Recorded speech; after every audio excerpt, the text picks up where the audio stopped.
our next objective should be to head to Sumeru City and find a way to meet with Lesser Lord Kusanali.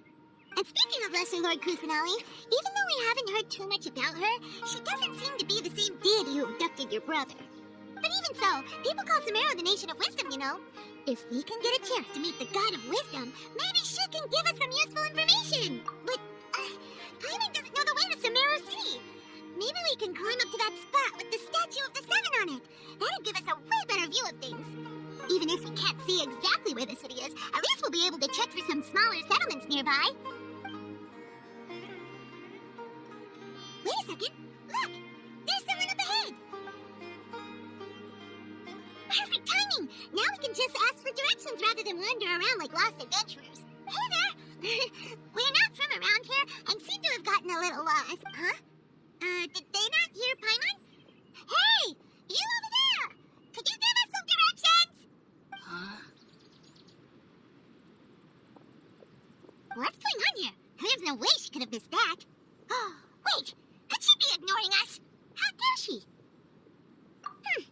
Well, even so, she might be heading someplace where we could find other people to ask.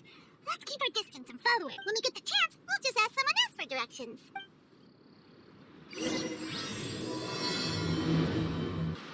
Huh?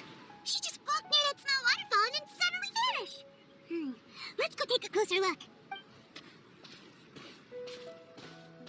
Paimon thought this cave would lead to a village or something, but, it looks like that's not the case. Look, she's sitting over there. Wait, she couldn't possibly be living here, could she? What should we do now? Do we try asking her for directions again? Alright then. It's not like we have anyone else we can ask. Even if she's not very friendly, we just need her to point us in the right direction. Oh. What a lovely smell. It's coming from that sensor over there.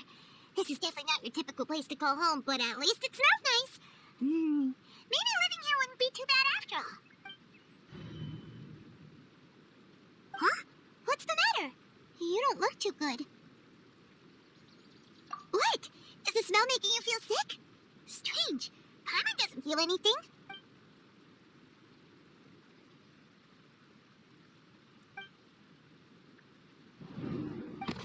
What's happening? Traveler? This is no time for a nap. Oh, come on.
The Traveler's been out for a long time now. Yes, you can relax. Believe me, Master is extremely knowledgeable. If he says that she's going to be alright, then there's absolutely nothing to worry about. Oh, are you awake now? Oh, thank goodness! Traveler, you're finally awake! Well, we're at... good question. Where are we? Hana was in such a panic when you passed out that she even forgot to ask what post this is. This is Gandharvaville. It was originally built by scholars from Sumeru as a place to rest in the rainforest. Now it's mainly used by the forest rangers as a base of operations. My name is Kali. I'm a trainee forest ranger. My master and I found you passed out during our patrol, so we brought you here. Oh, no things are necessary. I didn't do anything really. By the way, how are you feeling now? Any discomfort? Oh, that's Master's herbal medicine you're tasting. He gave you some while you were unconscious. Before I forget, Master mentioned you should take more medicine once you wake up.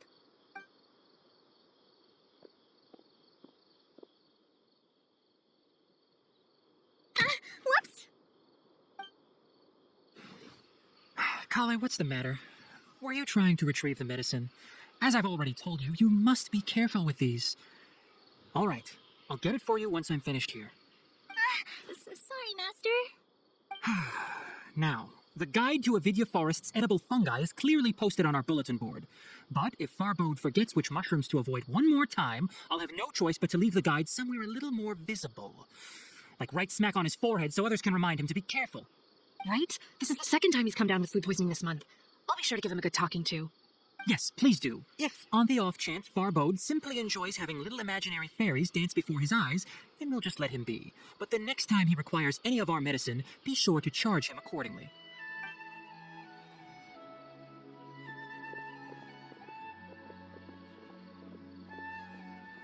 So, how are you doing?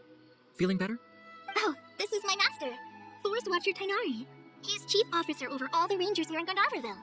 I already informed Paimon about the reason you fell unconscious earlier, but now that you're awake, let me explain it for you as well. It is common practice for Sumeru scholars of certain darshans to dedicate themselves to training and meditation in isolated areas, particularly the nearby forests. While meditating, they use a certain incense known as Spirit Borneol to help calm their minds as they enter a state of deep rumination. In hopes of asking directions, you two followed a scholar named Hypatia into her cave. The incense you smelled inside was the Spirit Borneol I just mentioned.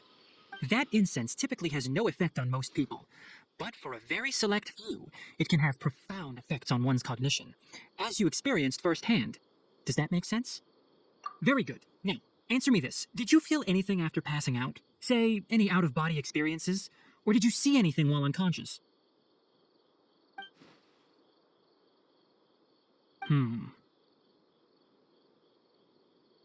Kale, let the others know to stop bringing their patrol logs here for now. Huh? Why? Because these two will be staying here for the next few days. They can have my room and I'll bunk with Amir. Now get a move on and be sure to do as I've said. Yes, Master Tainari. Wait, hold on a second. Can you tell us what's going on? Sure, let me fill you in. I originally planned to send you on your way once you finished your medicine. However, it appears now that you should stay a while longer in Gandharville for further observation while you recuperate. Further observation? No need to be hasty. As long as you have the capacity to judge between right and wrong, I promise that you'll understand the gravity of the situation once I explain everything to you. Based on what you saw after smelling the incense and losing consciousness, we can conclude that you experienced a powerful hallucination, which suggests your mental state is not in the best of shape. If you're skeptical, have a whiff of this. Oh, are you okay? You're experiencing a similar sensation as when you passed out, aren't you? So even though your condition is stable as of now, if I were to haphazardly let you leave, it's highly likely that you'd suddenly pass out again somewhere else. The rainforest is home to many fierce animals and hazardous areas. If something were to happen to you again, I'm afraid you might not be so lucky. For now, I suggest you continue taking your medicine each day and avoid wandering off on your own. At least until you stop having adverse reactions to this kind of smell, okay? Good. Now continue resting while I fire up another bowl of medicine for you. Seriously? We just arrived in Sumeru. We're already having problems left and right. Paimon knows we're set on meeting Lesser Lord Kusanali as soon as possible, but you really don't look too good. It'd probably be best to let you recover first. Hey! Are you even listening to Paimon? Paimon's over here worrying about you, you know. What's weird? You mean how you're feeling now? You mean the vision of tree roots and red skies you saw? But if those weren't hallucinations, what could they be?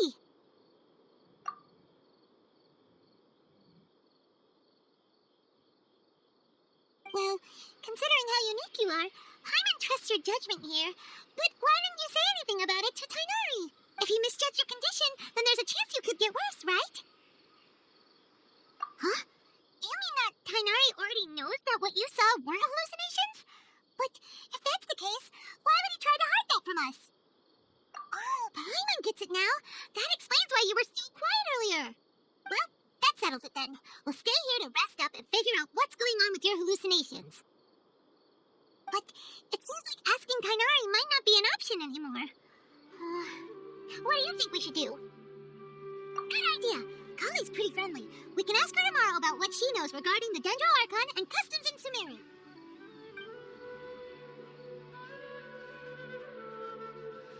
Rise and shine! Come on, it's time to go find Colin!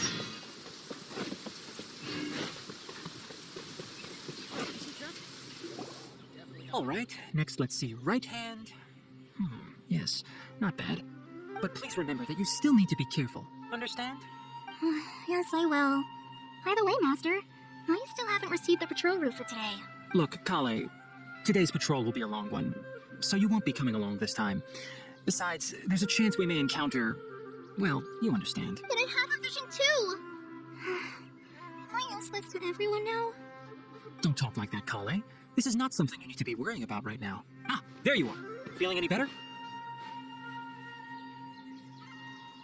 Yeah, since we'll be staying here for now, we thought we might as well try lending a hand around here. Seems you're not the type to sit back and take it easy for a while, huh? In that case, perhaps Kale could take you two for a patrol south of Gandharvaville for the day. And if you're feeling up to it, you can be responsible for cleaning the Statue of the Seven. Tonari, we're ready to head out. Roger, I'll be right there. All right, we'll be heading into the forest now. I'll leave any further details to Kale. Yes, you can count on me. So, Kale, what exactly are we going to be doing today? Tainari mentioned cleaning the statue just now, but, that doesn't really sound like the job for a ranger. Well, a forest ranger's responsibilities can be pretty diverse. They handle a variety of tasks, like checking the condition of outlying roads, maintaining forest facilities, ensuring fire prevention standards are met, and providing assistance to travelers and locals. As for Master, well, he has to handle more dangerous areas of the rainforest. Today we can perform routine checks on the pathway lamps as we make our way to the Statue of the Seven. Come on, traveler, this way! You can leave the task of checking the lamps to me. In the meantime, you two can keep an eye out for anything unusual.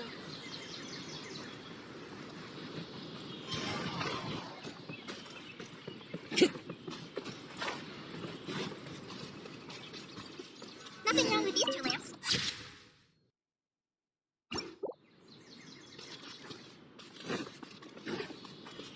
Oh, this lamp seems to be getting a little wobbly. Let me make it... no problems with this lamp. Good.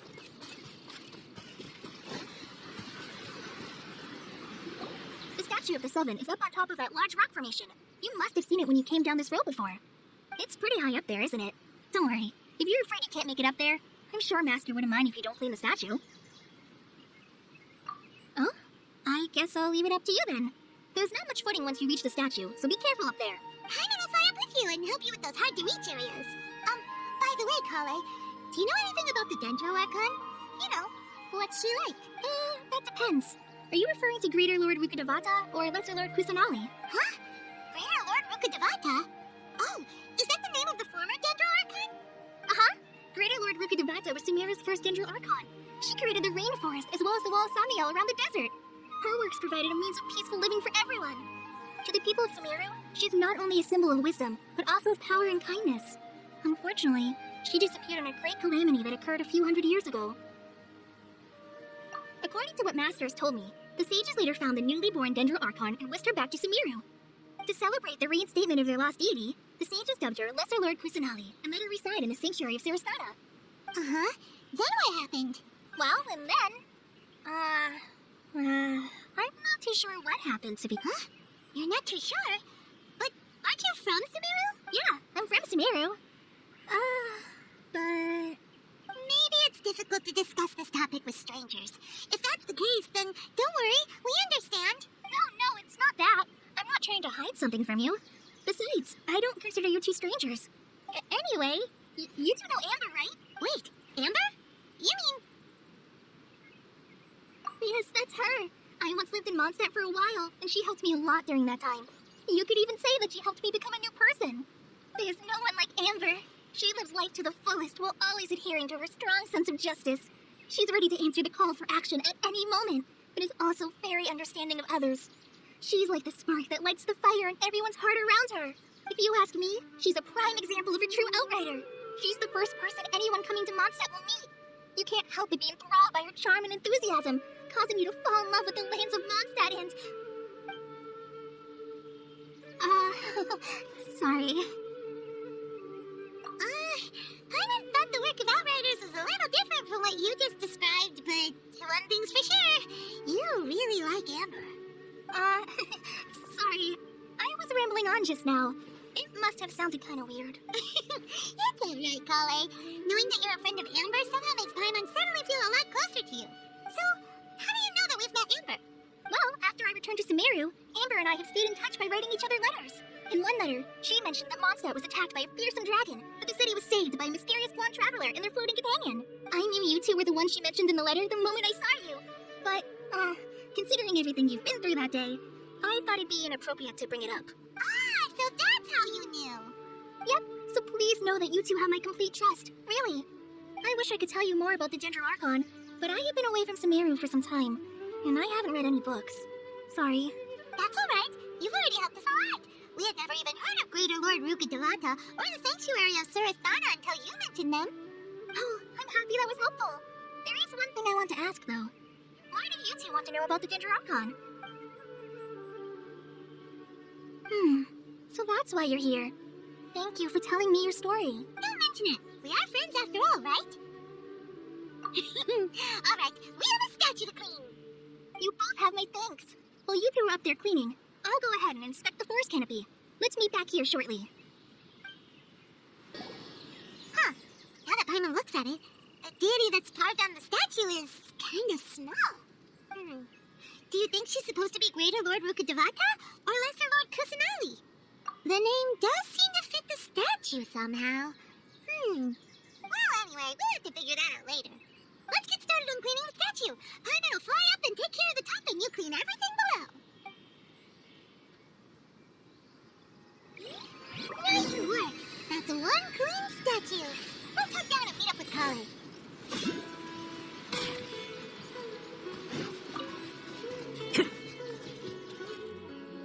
Kale, we're back. Welcome back. You must be tired after all that climbing.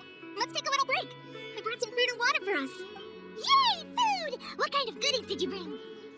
Hey, don't be a party pooper. It's not like Kale is a stranger or anything.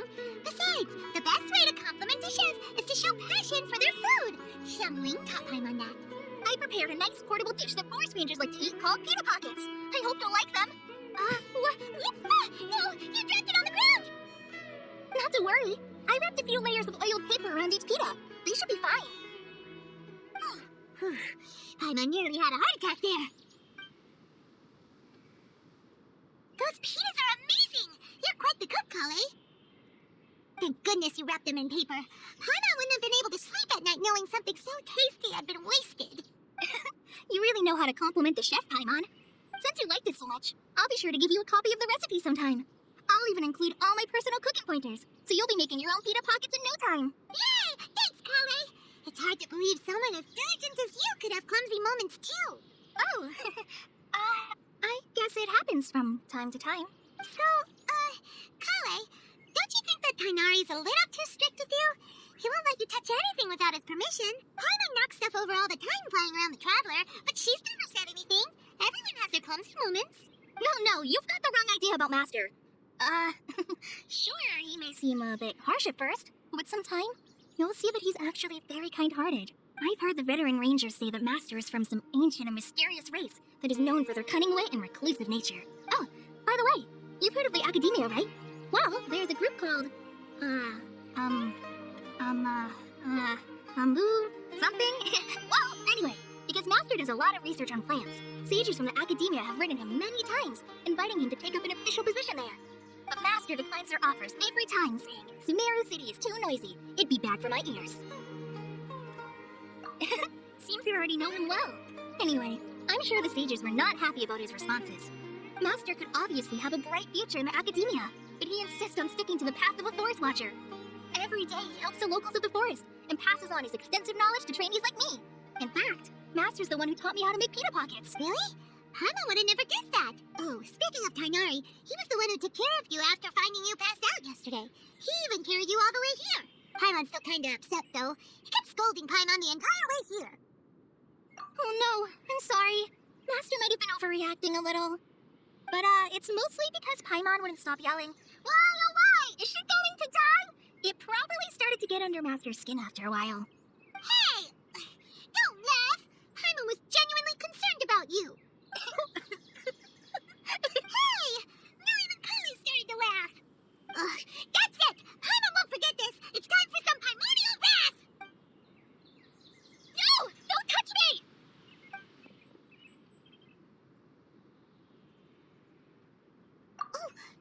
Kale. Paimon didn't mean to scare you. No, I just...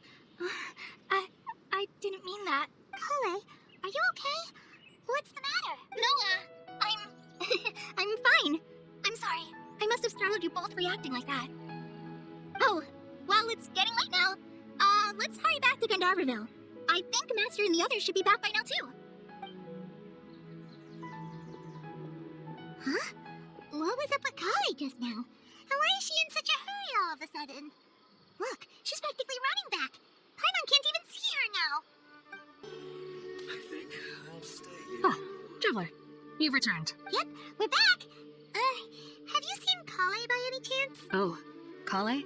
Yes, I saw her go into her room just a moment ago. Oh, okay. Guess we'll just have to wait and talk to her tomorrow then. Ah, it's you two. I was just about to go look for you. Huh? Tighnari, what are you doing here? Where's Kale? I came to check on Kale's condition. To put it simply, she's not well. You mean she's sick? How could she be... Oh, wait a minute. Could it be because of what Paimon did yesterday? No need to worry. Something as small as you could never harm her. The sickness is something that Kale has been dealing with for some time. Kale has been more excited than usual since you two arrived. A little too much so, to be honest. She hasn't remembered to take care of herself. I suppose it's understandable, though. She hasn't been around anyone she considered a friend for some time now. It must have been refreshing for her to have you two here. So, Tighnari, what's really wrong with Kale? Let's take this conversation elsewhere. Kale just fell asleep after taking her medicine. She needs some peace and quiet.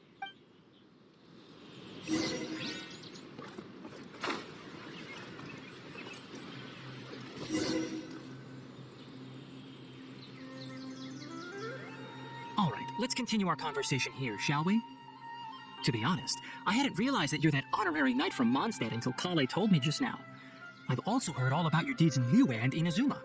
So, just to clarify, what I'm about to tell you about Kale is not because of who you are or your past feats. Instead, I am going to tell you because... well, because Kale asked me to. And honestly speaking, I was against Kale revealing her past to you. But she insisted, saying you two treated her with sincerity and as a friend. So now she wishes to reciprocate the gesture. So, Tighnari, what exactly is wrong with Kale? You said this is something she's been dealing with for some time. Just how serious is it? Right. Ever since she was a child, she's been afflicted with a disease called Elazar. Elazar? Yes, it's a disease unique to the lands of Sumeru. It is characterized by dark and hardened scales that form on the body. At first, the afflicted may only feel mild numbness on the affected area of the skin. However, as the disease progresses, one may begin feeling fatigued and even experience peripheral paresthesia. In its final stages, the disease strips a person of the ability to control their own body, and they effectively become completely immobile. That sounds terrifying. Wait, hold on. So when Kale seemed to be acting a little clumsy earlier, it was because... Correct. That would be the effects of Elazar, which is precisely why I do not want her carrying or holding anything, lest she ends up hurting herself. With appropriate treatment, the disease can be effectively controlled before it progresses to a more serious stage. However, there is unfortunately still no true cure for Elazar. Nevertheless, Kale's mother still hoped that there was something out there. She handed Kale over to an organization known as the Fatui after one of their members lied and said they had a cure. What? The Fatui? Ah, it appears you are already familiar with them. That'll save me some explanation. Anyway, the person who eventually rescued Kale and brought her to me for care said that she had been given to a harbinger known as the Doctor. I have no idea how this doctor managed to do it, but her case of Elazar was completely stable for all the years that Kale was with them. However, Kale's days with the Fatui were anything but pleasant. Kale is a resilient individual and always tries to appear cheerful, but her experience with the Fatui has left deep scars. Even now, she can still feel deathly afraid of someone touching her. Oh, Paimon had no idea Kale's been through so much suffering. Oh, by the way, Paimon, Kale wanted me to tell you that she's sorry for scaring you yesterday. She also wanted both of you to know that she's sorry for hiding her illness. She doesn't need to apologize. None of this is her fault at all. Well said. I hope you'll get a chance to tell her that in person the next time you see her. Kale once thought that it would be impossible for her to have any real friendships. I trust that you two will never let my trainee experience such emotional pain again. Don't worry, Tighnari. We'll take good care of her. Well, it's not too serious at this point. She overexerted herself the last couple of days, which is what led to her breakdown this time. As long as she has taken her medicine and gets plenty of rest, she should get better. Though, I must admit that Kale's condition was much more stable when she first arrived here in Gandharvaville. She was interested in the work of the Forest Rangers the moment she saw us. I could see that she was serious about learning, so I felt compelled to ask her to join us. Her stamina has gotten much worse recently. Though a moderate amount of physical exercise is always necessary, I'm afraid the long-distance patrols are a little too much for her now. All right, now that I've told you about Kale's past, I think I'll head into the rainforest to find some ingredients needed for her medicine. I'll see you two later. Yeah, we'd like to do something to help Kale too. All right, but I must warn you two. The rainforest is a dangerous place, especially for someone who's still recovering like the Traveler. You must follow closely and listen to every instruction. No problemo.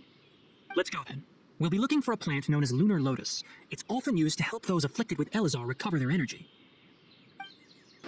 There should be lunar lotuses growing somewhere in this area. Let's split up and begin searching. If you could manage to gather 4 of them, that would be sufficient. We'll rendezvous here once you've gathered the needed amount.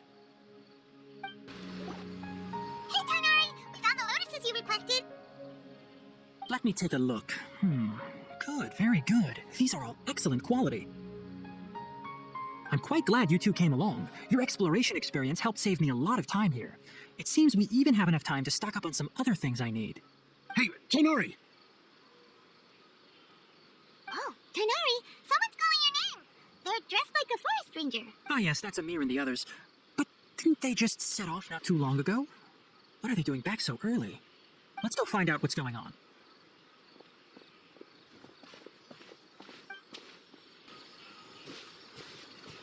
Tighnari, thank goodness we found you here. We were just about to head back and find you at Gandharvaville. What's going on? We just discovered a withering zone. The Withering is back? But the patrol route you were on should have been already cleared just a week ago. Can you tell me the exact location? It's up ahead, deep in the river valley. It's appeared in a spot that blocks nearly the entire narrow part of the valley area. So we And the radius of the contamination? Sorry, I couldn't get it clear enough for you to tell. No one in our patrol team had a vision, and it appeared to still be spreading. So we didn't risk getting any closer. Okay, I understand. You made the right decision. I'll go deal with it right away. In the meantime, please guide these two back to Gandharvaville. Wait, Tighnari, why don't you let us help you? You two have only just arrived in Sumeru. You're still unfamiliar with many things in these lands. There's a unique type of anomaly that occurs in the Sumeru rainforest. It's called the Withering. The affected areas not only cause nearby vegetation to wither, but it's also lethal to wildlife and even people. If you don't carry a vision, then you should think twice before approaching such places. Yes, Amir is absolutely right. I wasn't kidding when I said the rainforest is a dangerous place. As Amir said, only someone with a vision, that is, the power to manipulate elements, will be able to resist the Withering's corrosive effects for a time. That's right. If any of the forest rangers without a vision come across a withering zone, we first make a record of the location and then have a ranger with the proper abilities deal with it, like Tighnari here. Only someone with a vision can venture within a withering zone and find a way to deal with it. But you don't seem to carry a vision. Don't worry, she may not have a vision, but she's a real pro at using the power of the elements. It seems the rumors about you are true. In that case, all right, you two may accompany me. We typically only teach visitors how to identify the Withering as they're about to leave Gandharvaville. We'll make an exception today and show you what it looks like up close. Stop. Don't move any further. Look there in the distance. Huh? Where? Oh, look! Those plants have withered! That whole area is kinda gloomy. Even the air looks like it's filled with ash. Oh, Paimon doesn't like the look of this. That is the Withering. All right, Traveler. We're going to have to enter that Withering zone. Once inside, we'll need to look for what we call tumors of the Withering. If we eliminate those, then the area will be saved. Thank you, but I must warn you. Don't push yourself. This is your first time handling this sort of thing, after all. Even with elemental powers, once you step inside the Withering Zone, you may experience extreme discomfort. If at any point it becomes too much, return outside the zone and take a breather. It could become a matter of life and death. You ready then? Let's go. We did it! Everything's returning to normal now! Yes, thanks to you two. We were able to quickly restore this area back to normal. Tighnari? You make it sound like we did well, but why does Paimon have the feeling you're worried about something? It's that obvious, huh? Alright, it's like this. Recently, the rate at which the Withering Zone appears has been increasing. Even though we were able to quickly clear that Withering Zone, it won't be long before another one appears. If that simply meant more work for me, then that wouldn't be an issue. But it's far more severe than that. The withering is leaving lasting effects on the rainforest itself. For instance, even though we cleared out the withering zone, many of the plants that were affected will not recover. This presents a crisis for the ecosystem itself. Many plants in the rainforest are already in decline, directly impacting the wildlife that depends on those plants. And most disturbingly, as the appearances of withering zones have started to increase, Kale's case of Elazar has also become more serious. Huh? Well, why's that? I'm still not sure of the exact reason. However, I've received word from acquaintances at the academia that similar cases are being reported for patients with other conditions. No, none that we know of. The withering has been recorded in Sumeru for millennia.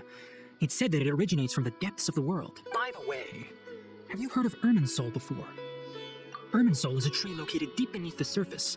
Although it isn't like any tree we know in a biological sense, you can basically think of it as a large tree that grows downwards rather than upwards. I'm sure you've heard of ley lines, right?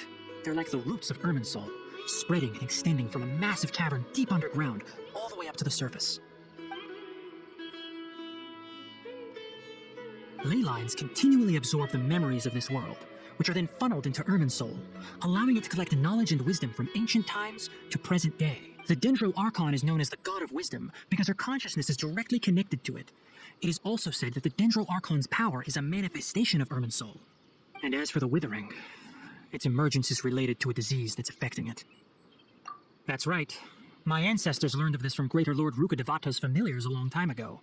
But even those mysterious creatures did not know of a cure for Irminsul. I'm afraid we Rangers will be battling the Withering Zones here for a long time until a cure is found. Alright, that's enough on this topic for the time being. Now that we've taken care of things here, it's time for us to head back to Gandharvaville. Oh, Tainari, you all made it back. How did it go? The Withering Zone you reported has been taken care of. No need to worry. Huh. Wait, is that? Oh no, Hypatia! Huh? What's wrong, Tainari? This Duskbird is Hypatia's designated courier for urgent news. You do remember her, don't you? She's the scholar you and Paimon were following when you first arrived in Sumeru. Oh, her? How could we forget? So did something happen? Let me see what's written in the letter first. So what's it say? And what's with that weird expression on your face? Just let Paimon read it. Huh? All Paimon sees are 3 squiggly lines. Yes, allow me to explain. After we brought you from Hypatia's cave to Gandharvaville, Hypatia resumed her meditation. She must have just finished. It's been nearly 3 days since she's had anything to eat, and it appears she's forgotten to prepare some rations. This letter is her asking us for help. We need to go. What? You mean she's been sitting there for 3 days? Hey, wait, how did you know all that from just a few lines on the paper? Well, obviously because this has happened before. Last time she drew 5 lines, and by the time we found her... well, I'd prefer not to remember that. Needless to say, Hypatia's been through worse, but we should still get to her as quickly as possible. I've got some emergency rations set aside for times like these. Paimon, Traveler, could you two bring these to her? Wait, you want us to bring her the rations? But will the Traveler be okay if her cave is still filled with that funny incense? Let's find out. Here, Traveler, take a smell and see. So, how do you feel? Huh? Really? You're not feeling even a little drowsy? But wait, how'd you know that she'd be okay this time, Tainari? Back when we were clearing the Withering Zone, I observed that she could adeptly manipulate the Dendro element. I knew then that she would be fine. And if I may ask, when I was telling you two about Irminsul's ley lines, was what I described similar at all to what you saw while you were unconscious? That's correct. Those weren't hallucinations at all. Though I don't intend to apologize for deceiving you. Because what you saw is of significant importance. Not just for the nation of Sumeru, but the entire world of Teyvat. My forefathers were shown much favor by Greater Lord Rukkhadevata. We took an oath to protect this nation together with her. Now that that duty has fallen to me, it was part of my responsibilities to ascertain whether you could be entrusted with the fate of Sumeru. Now, after seeing you in action with my own eyes, you have earned my confidence, and I no longer feel the need to hide any secrets from you. When you passed out, your consciousness had connected directly with Irminsul. What you witnessed were actually real memories contained within Irminsul itself. I could try to tell you more, but it would be better if you went to ask Hypatia instead. Her focus on meditation and use of Spirit Borneal are aimed at establishing a connection with Irminsul, just as you did. That sounds nice and all, but will she really help us? Seriously, she completely ignored us the last time we tried talking to her. That was because when you ran into her, she was in a special phase of her training. During that time, she must avoid communicating with others. Please, wait here for a moment.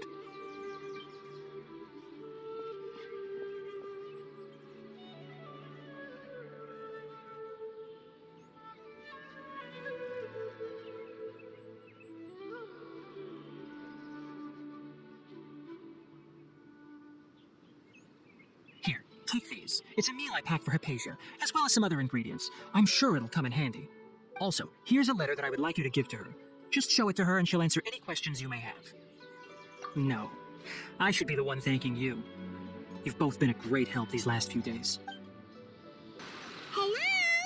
Hypatia? Hey, there's nobody here. Maybe she went out to look for some food. Let's try looking around the area.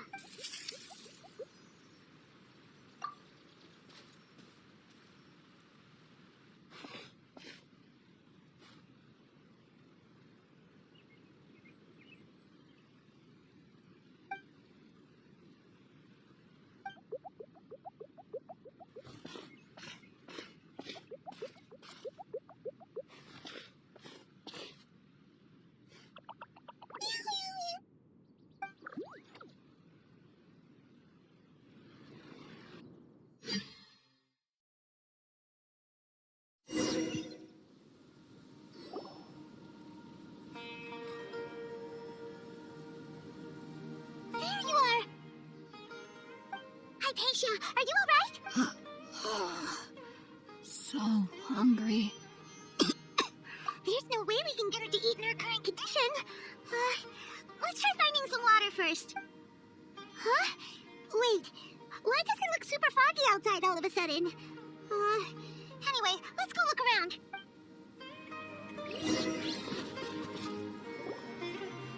Huh?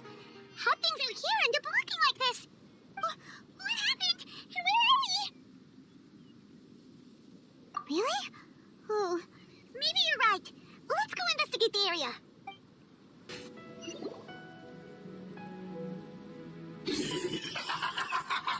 Well.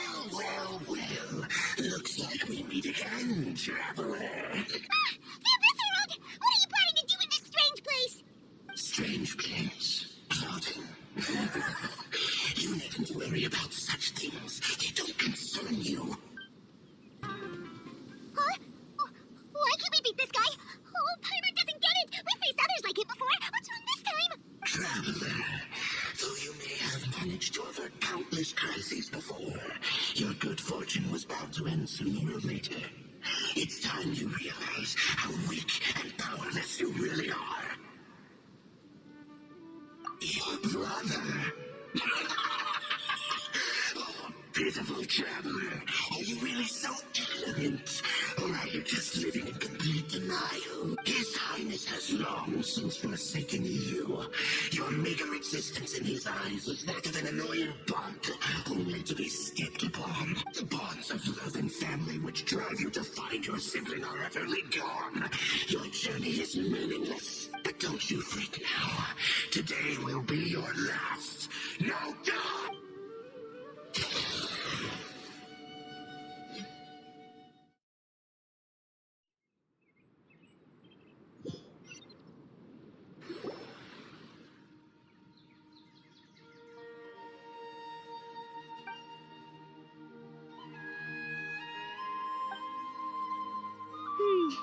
What do we do? We haven't seen Hypatia anywhere out here. Oh, there she is! Quick, let's see how she's doing. So sweet. Well, the good news is that she's still conscious. Hey, why'd you drop her food on the floor like that?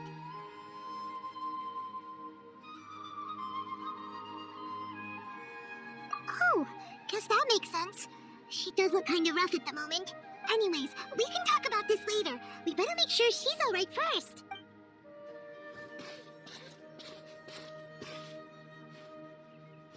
Whoa, wait a sec. Look at all this fruit lying around her. We can put that to good use.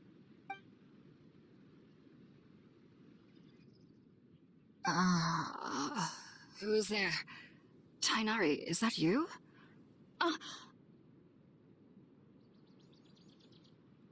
Huh? It's okay. You can relax, Hypatia. Tainari sent us here to bring you some food and water. Here, we have a letter that he asked us to give you.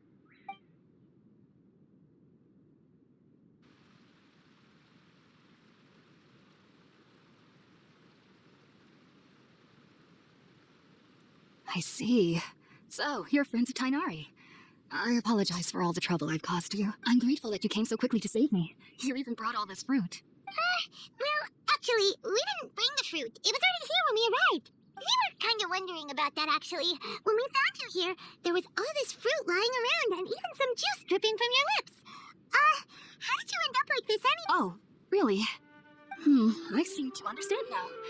All the fruit was likely from my, neighbor. Must have come by and saw me like this. Your neighbor? You mean there's someone else living nearby?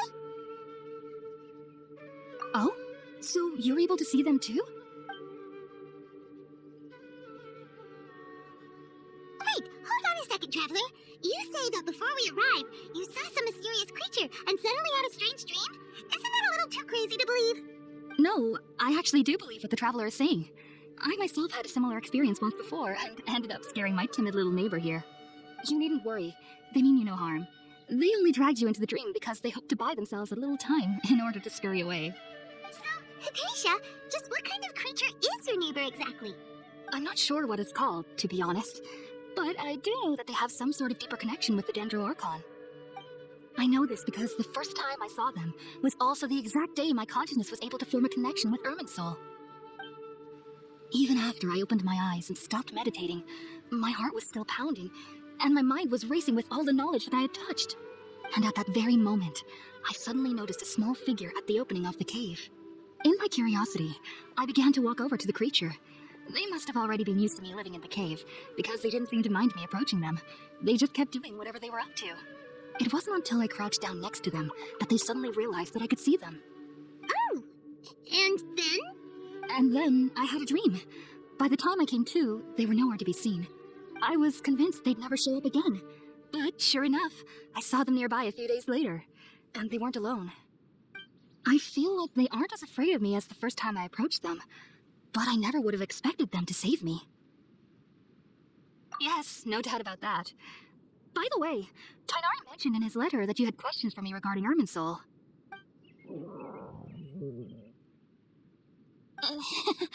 Sorry about that.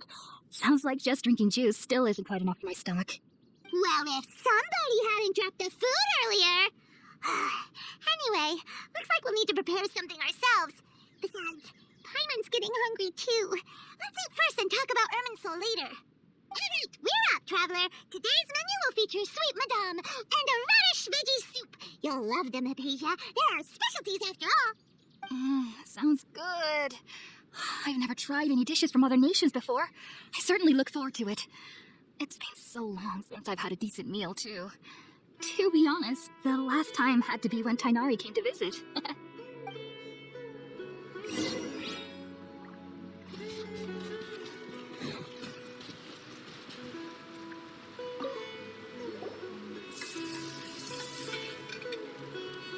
All done! Let's use the empty box that Tighnari gave us since we already washed it.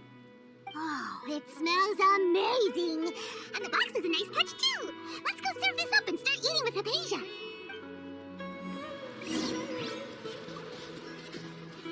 Here we go! Are you already finished cooking? Smells delectable. I'm truly thankful whenever I can enjoy a proper meal like this. Cooking really isn't my forte.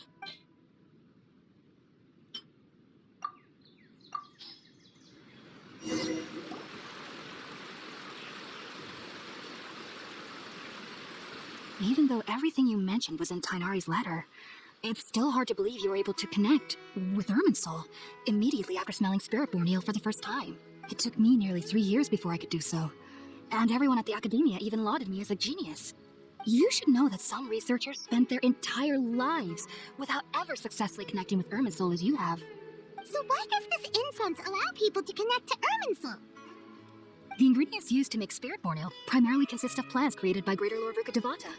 These special ingredients are conducive to heightening our senses to the Dendro Archon's power. Since the root of the Dendro Archon's power lies within Irminsul, we can occasionally tap into her powers to peer into the depths of the earth. Naturally, anyone who can establish a connection with Irminsul in their first ever attempt must be a person of great understanding. Makes sense. But Paimon's got a question. Why was she sensitive to the smell of those plants for such a long time? That was primarily due to her body's unique constitution. Stimulated by the incense, she could perceive the Dendro Archon's power and experience the sensory overload, hence the adverse reactions. Taking in any scent similar to the ingredients of Spiritborn ale would cause adverse effects. Not to worry, though. It appears you've already fully recovered. Technically, your body should still be sensitive to the powers of the Dendro Archon, but unless you're using intentional meditation techniques, the scent of Spiritborn Ale should no longer trigger such reactions. Well, that's a relief. I must admit, I am quite envious of your abilities. Even if it meant suffering from pounding headaches for the rest of my life, I'd consider it worthwhile so long as I could connect with Irminsul at will. Whoa, you're really serious about this whole thing, aren't you? I am a researcher after all. As a member of the Ritawe Darshan at the Academia, my main area of research is the stars and their connection to the fate of living beings. But there is still so much we don't know, especially regarding the mysteries that lie in the starry skies. Which is why I must turn to the all-knowing Irminsul for answers. If only my perception wasn't so limited. Unfortunately, I cannot guarantee that my every attempt to attune with Irminsul will be successful, or that doing so will leave my consciousness intact. I am currently in the stage of training known as Satyavada life. Many researchers in Sumeru have lost their minds while seeking to attune with Irminsul during this stage. Sages have said that Irminsul contains divine knowledge, and touching such knowledge without the proper preparations and abilities will only lead to one's mind caving in on itself. That's why we meditate alone. We need to ensure that our minds will be calm while minimizing the possibility of involving anyone else. Whoa, so knowledge from Irminsul can be super dangerous. Aren't you afraid of the risks, Hypatia? Of course I do, especially during nights that are pitch black with no moonlight, and dead silent without even the sound of insects. However, I've been feeling better as of late. I don't get as scared anymore knowing that I have a little neighbor living nearby. I believe that being able to see them is a sort of blessing from the Dendro Archon. But what's strangest of all is that they're clearly an envoy of the God of Wisdom herself, and they have the curious power to make people dream. What's so strange about that? It doesn't sound so out of place for a divine being, does it? Well, it's strange because nearly nobody in Sumeru can ever dream. Oh, is that true? Yes, well, to an extent. Only children can dream in Sumeru. Adults, however, never do. The sages say that wisdom implies rationality, but that which occurs in dreams is often neither rational nor logical.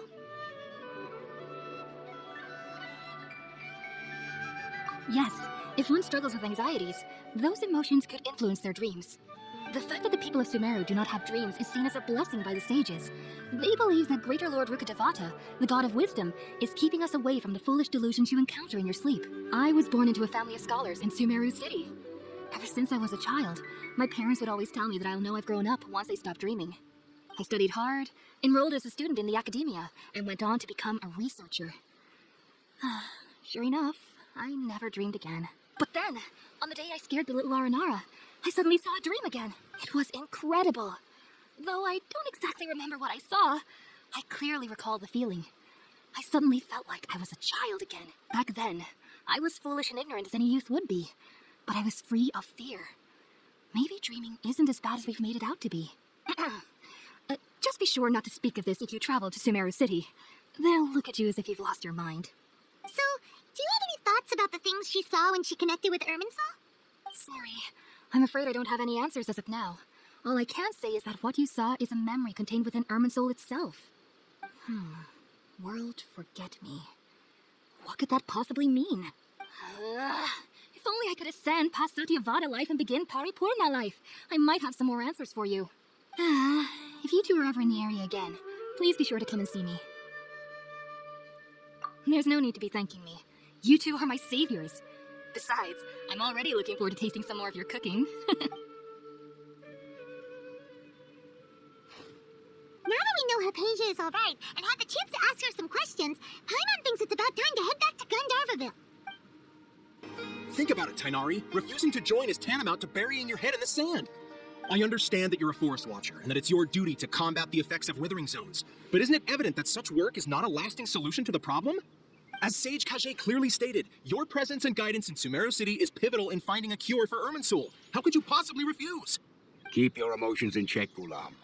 Let's at least listen to Tainari's reason for declining. We're here to invite him to the Academia, not to cause a scene.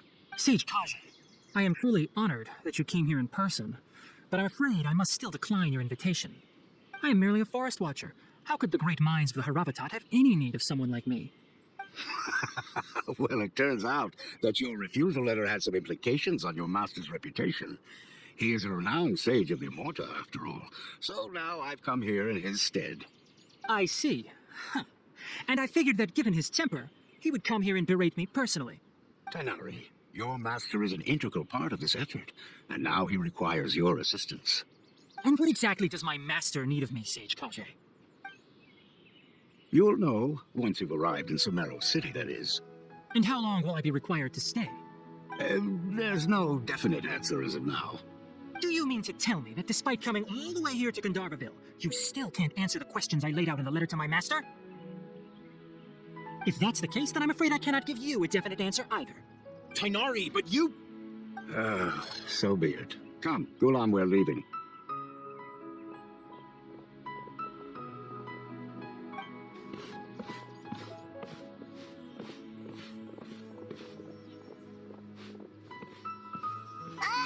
Tighnari, what is that all about? It's nothing. Some people from the academia wanted me to go to Sumeru City to assist them with a project, but I had to refuse on account of all my responsibilities here. But all that can wait. How did things go with Hypatia? It was quite the eventful trip, but the main thing is that she's safe and sound. She answered a bunch of questions for us, too. Very good. Now that the traveler has made a full recovery, there shouldn't be any reason for you to tarry here longer. I assume you will be heading to Sumeru City, correct? That's right. We want to meet Lesser Lord Kusanali and ask her for advice. Do you have any idea on how we can find her? Sorry, I'm afraid I don't have any advice for you there. Well, do you at least know anyone we can try asking in Sumeru City? Let me think. My trips to Sumeru City have been fairly short, and most of my acquaintances are researchers. How about this? I'll write you a letter of introduction that you can give to a researcher I know. He's from the Amurta Darshan and is adept at gathering information. Asking him might prove worthwhile. Also, when you enter Sumeru City, you'll probably end up receiving something like this item here. I'm not sure if it will ever come in handy for you, but maybe you can give it a try. Oh? What is it? It's called an Akasha Terminal. It's a tool produced by the Academia that utilizes the legacy of Greater Lord Rukkhadevata. Some say that this very item is the basis of Sumeru's reputation as the City of Wisdom. Needless to say, this device and its usage fall under the Academia's expertise, so I'll leave it to them to show you how to use it. Great! Next up, Sumeru City! But wait, before that, that's right, Tighnari, we have something important to say to Kale before we leave. Is she doing better now? Yes, she's doing much better. After being confined to her bed all this time, I thought a little walk would do her some good. Last I saw her, she was taking the path towards the North Crossing. She knew you two would be leaving soon, so she must have wanted to see you off. Thanks, Tighnari. All right, let's go. Farewell, and good luck to you both. I've been waiting for you two. Never mind. I guess I should just wish you two a safe and successful journey. Thanks for waiting here just to see us off, Kale. We're headed to Sumeru City. Don't worry about me. I can take care of myself. My condition won't be getting in the way of my duties. I want to be a forest ranger after all. It's up to me and the others to protect the rainforest here. And, I'm sorry. I should have told you both about my condition when we first met. I just wanted you two to treat me as a normal friend. Not some girl that needs your sympathy. But I guess now I understand that the most important thing is for friends to be genuine with one another. There's no need to apologize, Kale. We should be thanking you for trusting us enough to be your friends and sharing your past with us. We're probably still gonna worry about your condition, but that's because we're friends and we care about you. Thank you. That means a lot. Before you leave, I have something for you. Oh? What is it? It's my recipe for pita pockets. I told you that I'd give you a copy, remember? My handwriting is a little, messy, so please don't laugh. Yay! Thanks, Kale. Now we can eat those scrumptious little pitas whenever and wherever we like. I hope that whenever you eat them, you'll both remember your time here in Gandharvaville. Well then, I, trainee Forest Ranger Kale, bid you both farewell. Please visit Gandharvaville again. The rain...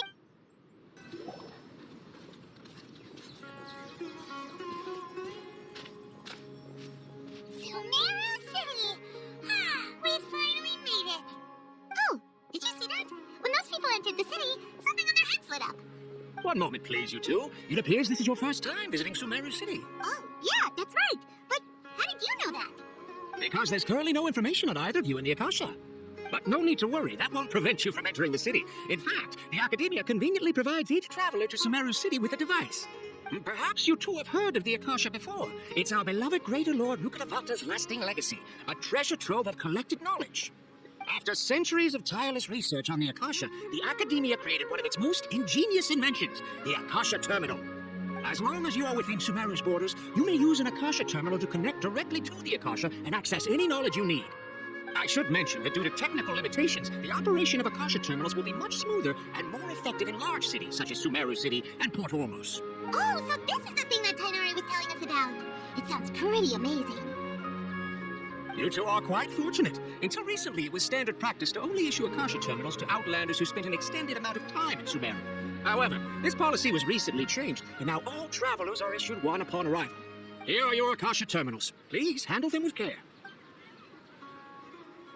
It kinda looks like a leaf. To activate it, simply hold it in your hand and say the following phrase to yourself. May the mighty God bless us with their voice of wisdom. Oh, since this little doodad lets you access knowledge, maybe we can use it to find a way to meet Lesser Lord Kusanagi. Let's give it a try. May the mighty God bless us with their voice of wisdom. Whoa, just now, something clicked, and Paimon suddenly knew how to use this thing.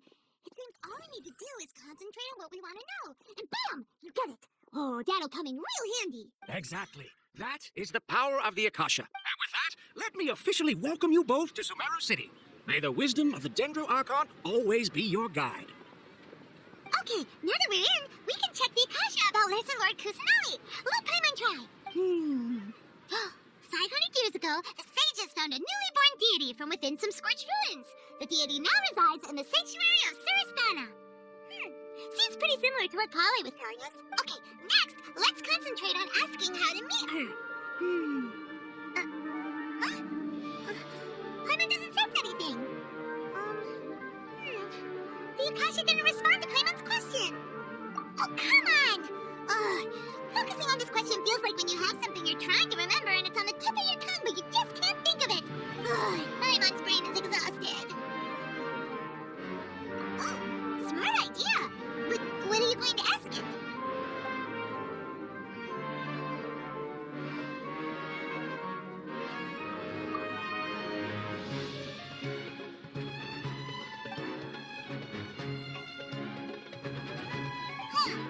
Could it be because we're Outlanders and we've only just arrived in Sumeru? You know, maybe we're not qualified to receive an answer to this sort of question or something.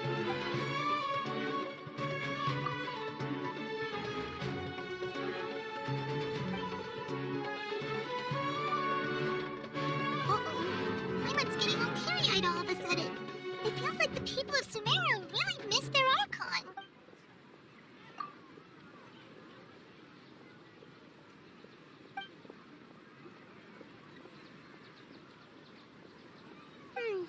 You too? Well, glad it's not just Paimon. Well, seems no matter which way we try, we can't find anything that'll lead us to Lesser Lord Kusanagi. He's from Sumeru, and even has a position in the Academia. Maybe he'll be able to access more info from the Akasha. Yes, again.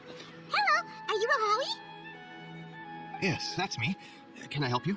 Great! You see, Tainari sent us here, and... What? Tainari? Please, there's no need to say anything, really. Sure, I admit that the article I published last month wasn't my best work, and maybe the data didn't produce the most convincing results, but... Here, this is a letter from Tainari. Oh, let me see. Ooh, what a relief. You two nearly scared the life out of me. So you two just have some questions for me? Seems even Tainari acknowledges my innate ability for procuring information. So, what is it you two would like to know? We want to meet with Lesser Lord Kusanagi. Do you know a way we can do that? You mean you want to meet the Dendro Archon herself? This isn't exactly my area of expertise, but let me see what I can find in the Akasha. Sorry, the Akasha didn't respond to my query. What? You too? But what about your abilities for getting information and all that? Paimon was sure you'd be able to access more info than we did. Well, as I said, this isn't my area of expertise. I am but a lowly researcher, so the Akasha doesn't see a need for me to know more about the Dendro Archon.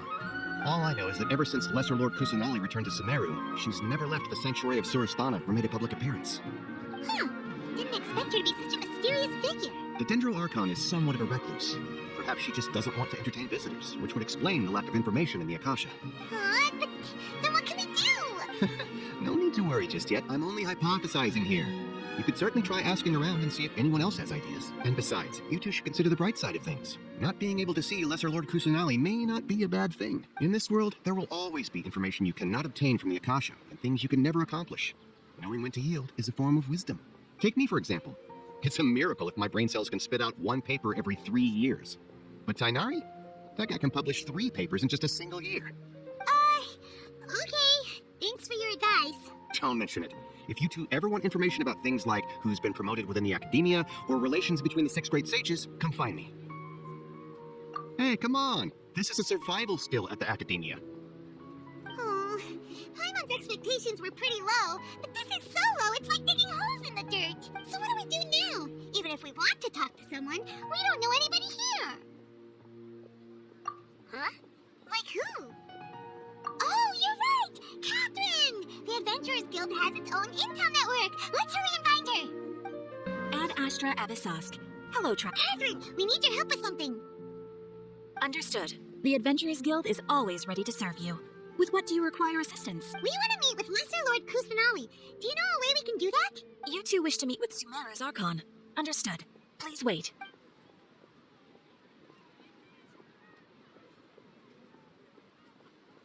I apologize, but I am unable to call up any relevant information in the Akasha. I'm also unable to locate any pertinent information in my personal memory. Another dead end. Well, if Catherine can't help us, then we really don't know anyone else to ask now. Please do not worry. I may know of someone who can help you two. In Sumeru, the Adventurers Guild does not serve as the vanguard of information. Rather, there are numerous active mercenary groups collectively known as the Eremites. They take on various contracts and work all across Sumeru, so they naturally accrue intelligence. An Eremite brigade called the Corps of 30 is in charge of Sumeru City's defenses. Not only are they the oldest brigade, but they are responsible for managing and coordinating the affairs of all other mercenary brigades. Corps of 30? What a weird name. Supposedly, they are named as such because their ranks numbered 30 at their inception. Osfont, an advisor with the Corps of 30, maintains good relations with the Adventurers Guild. Though he's already retired, he and his words carry great weight within mercenary circles. If you'd like to get in contact with him, you can find him at the Corps of 30's headquarters, the Citadel of Rexar. You're welcome. I wish you two the best of luck. We look forward to your exploits in Sumeru.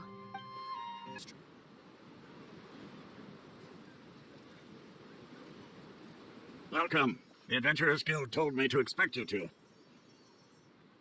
It's nice to meet you, Osfond. We'd like to ask you about something.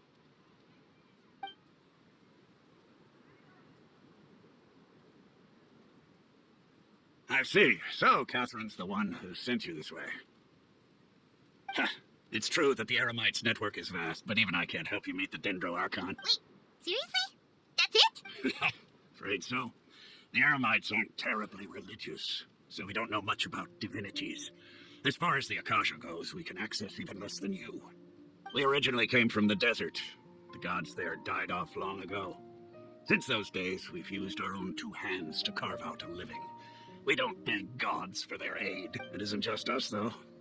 If you ask me, I think most in Sumeru aren't interested in Lesser Lord Kusanali. Oh? Why's that? Just take the Academia, for example. They're the ones who truly rule Sumeru. Although they believe in gods, most of them only care for the late Greater Lord Rugadavada. In their eyes, she was the one who founded Sumeru and gifted us with the Akasha. Lesser Lord Kusanali just happened to inherit her legacy. Because of the Academia's influence, most citizens are more familiar with Greater Lord Rugadavada and hold her in greater esteem. Not to mention that Lesser Lord Kusanali never makes an appearance, and the Academia never announces anything about her. As far as the people of Sumeru are concerned, she's just a god that exists. Really? Oh, after hearing all of that, Paimon sort of feels bad for Lesser Lord Kusanali. But who knows? We're all just guessing when it comes down to it. Besides, I'm sure the God of Wisdom doesn't worry about her reputation among people like us. All right. Well, thanks for the info, Osfond. No problem. Always happy to help out the Adventurers Guild. Seems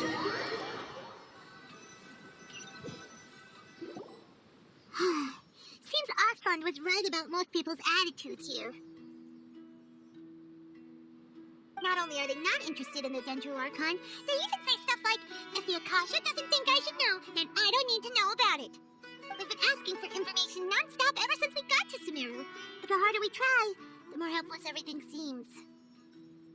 Isn't there at least one person in this entire city who cares about Lesser Lord Kusanali? Oh, you two are interested in Lesser Lord Kusanali? Huh? Who are you? From the sound of it, you two are Outlanders who recently arrived here. You've been asking around for information on Lesser Lord Kusanali, right? Oh, I'm sorry. I forgot to introduce myself. I'm Dunyarzad, one of Lesser Lord Kusanali's faithful followers. Whoa, really? Then do you know how we can meet with her? I'm afraid I can't help you with that. But your conversation earlier did happen to remind me of a legend about the Dendro Archon. Sure. It goes like this. Long, long ago, there was a man who heard a prophecy. It predicted that a great calamity was about to befall him. Panicked by what he heard, the man sought out the Dendro Archon in hopes that she would bless him with the wisdom to help him escape his predicament. The man journeyed across deserts and through rainforests and experienced tribulations of every kind. However, he still couldn't find any trace of the Dendro Archon. In despair, he thought, alas, the Archon has abandoned me. He then had no choice but to sorrowfully resign to his fate. Okay, and then what happened? And then, the calamity came. But to his own surprise, the man felt somehow emboldened by the trials of his journey. By relying on his own strength, he managed to overcome the adversity. At that moment, a bird perched upon his shoulder. This bird was, in fact, an avatar of the Dendro Archon. She said, "O Archon Seeker, do you now understand? She and her wisdom have long been found by you. Along your journey, we were in every flower and blade of grass, every ray of sparkling sun, and every breath of dancing wind. So long as you continue to think and ponder, we'll be wherever you go." Yeah, thanks for the story! Paimon feels all warm and fuzzy inside after that. In a way, it seems like this story is also one of the Dendro Archon's avatars. Dunyarzad, since you worship Lesser Lord Kusanali, can you tell us anything else about her? Of course. So did you two know that, I'm terribly sorry, but it seems something's come up now. Let's chat another day. Hey, wait! What the heck just happened? It looks like they're searching for someone. Dunyarzad was acting super nervous just now. This stinks! We finally managed to find a lead about Lesser Lord Kusanali! We can't let them get in the way now. Let's see if we can get rid of them. Then we can catch up with Dunyarzad. Hey, have you two seen a brown-haired girl wearing a purple top and a long blue dress? We're looking for her. Did she have bandages wrapped around her wrists? Yes, that's her. Did you see which direction she went? Yeah, she went that way. Quick, after her!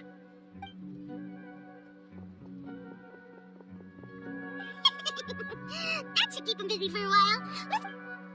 There you are, Dunyarzad. We thought you might have been long gone by now. Oh, it's you two. Oh, you startled me there. You can relax now. We threw those people looking for you off the trail. Really? Thank you so much. Unfortunately, I believe there's still more of them out there looking for me. Uh-oh, looks like there are some coming this way. Huh? More of them? Then what are we standing here for? Run! No, wait, my body isn't in the best shape. It's difficult for me to run. Okay, sounds good. There's a tavern on the other side of the port we can go to. They probably wouldn't expect me to hide in a place like that. All right, let's move out. Stay behind us. We'll keep an eye out for anyone looking for you.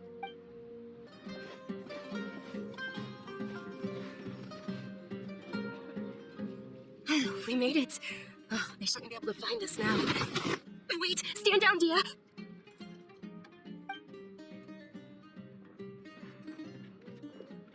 My lady, who are these two? They're travelers that I met on the street just a moment ago. They happened to notice that you were all searching for me, so they helped me hide. I see. In that case, you two should scram. There's nothing here for you. Wait a sec. Who the heck are you? And why are you shooing us away? I'm Miss Dunyarzad's bodyguard, here to see that she returns home safe and sound. My lady, let's get going. You've been gone for so long that your parents are worrying themselves sick. And if I refuse to go with you? It'd be easier for the both of us if you cooperated. But if you insist on not going, then I'll have to carry you like a sack of potatoes. Hey, Dunyarzad already said she doesn't want to go back. Why are you still pushing her? Stay out of this. You don't understand the situation. Sorry, my lady. Even though I'm your bodyguard, your parents are my employers. I have to answer to them. How much? Wait, what? How much more do I have to pay you to become your employer? So you never listen to my parents ever again. Double? Triple? Give me some time and I'll get that much. My lady, this isn't about Mora. I don't know what you think of us eremites, but let me say this. I like Mora, but I'll never go against my principles. That's why I'm here looking for you. Sure, it's an order from my employer, but my conscience was also telling me it's the right thing to do. And knowing your health, carelessly running around like this is gonna hurt you. For the sake of those who love you, don't be stubborn. No, you're wrong. I'm aware of my limits and I know what I'm doing. Honestly, the only people being stubborn right now are my parents. And they know perfectly well that it makes no difference if I'm at home or not. They still won't accept reality, and every time I bring this up, they just change the subject. Dia, you've been living with us a long time already. This should be old news to you. Dia, I know it hasn't been easy for Mother and Father, and I'm grateful for everything they've done for me. But there's someone else in this world I'm also grateful to, because she saved me. The love I have for her is the same I have for my parents. This is my life and my last chance. So I want to do something meaningful. My lady, are you sure what you're doing now is meaningful? Yes, I'm sure. At least, it is to me. Fine, I won't ask you to return home anymore. But let me make something very clear. I'm only doing this because I respect your determination, not because I agree with you. Thank you, Dia. Sorry for being so rude just now. My nerves were acting up. And I even brought up your payment in such an offensive way. Don't worry about it, my lady. I did say that I like Mora. Besides, that's our next topic of conversation. Today's little excursion caused such a ruckus that every single bodyguard at the estate was deployed. It wouldn't be easy to hide things from your old man. Since this definitely won't be your last escapade, here's a little tip. You should at least make it look like your room and things are still in order when you leave. Also, you'll need someone to cover you for when you're out and about. So, I'll let you hire me, my lady. This way, everyone wins. As for the pay, let's say half of what your father pays me. We can settle the bill when we return to the estate. Okay, deal. Yay! Looks like we've reached an understanding. I'm fine, really. I just feel a little tired now that things are... My lady, stop trying to look tough. We're already in a tavern, so let's rest up and grab some grub. I'm sorry for worrying you two. If you don't mind, I'd like for you to join us. Sure, after you rest up, we want to hear more about Lesser Lord Kusanali.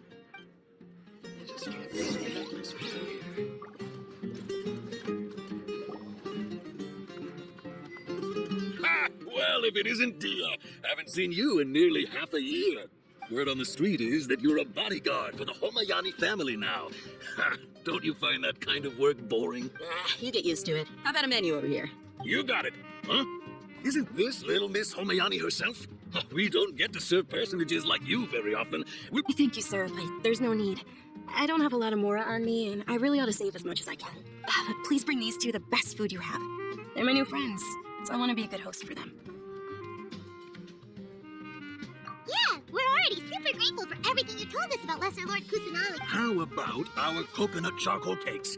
They're our signature snack, and they run cheap. Look, other customers over there are eating some now. They were kind of burnt and dry. Paimon will pass. What do you have against my fine dishes? Dunyarzad, we asked a lot of people when we first arrived, and almost nobody was interested in Lesser Lord Kusanali. So, what made you want to follow her? Well, remember when you asked me if I knew how to meet the Dendro Archon? Even though I don't know how, I think I've actually seen her before. Huh? Really? Yes, it was when I was a child. At the time, my illness had kept me bedridden for the better part of a year.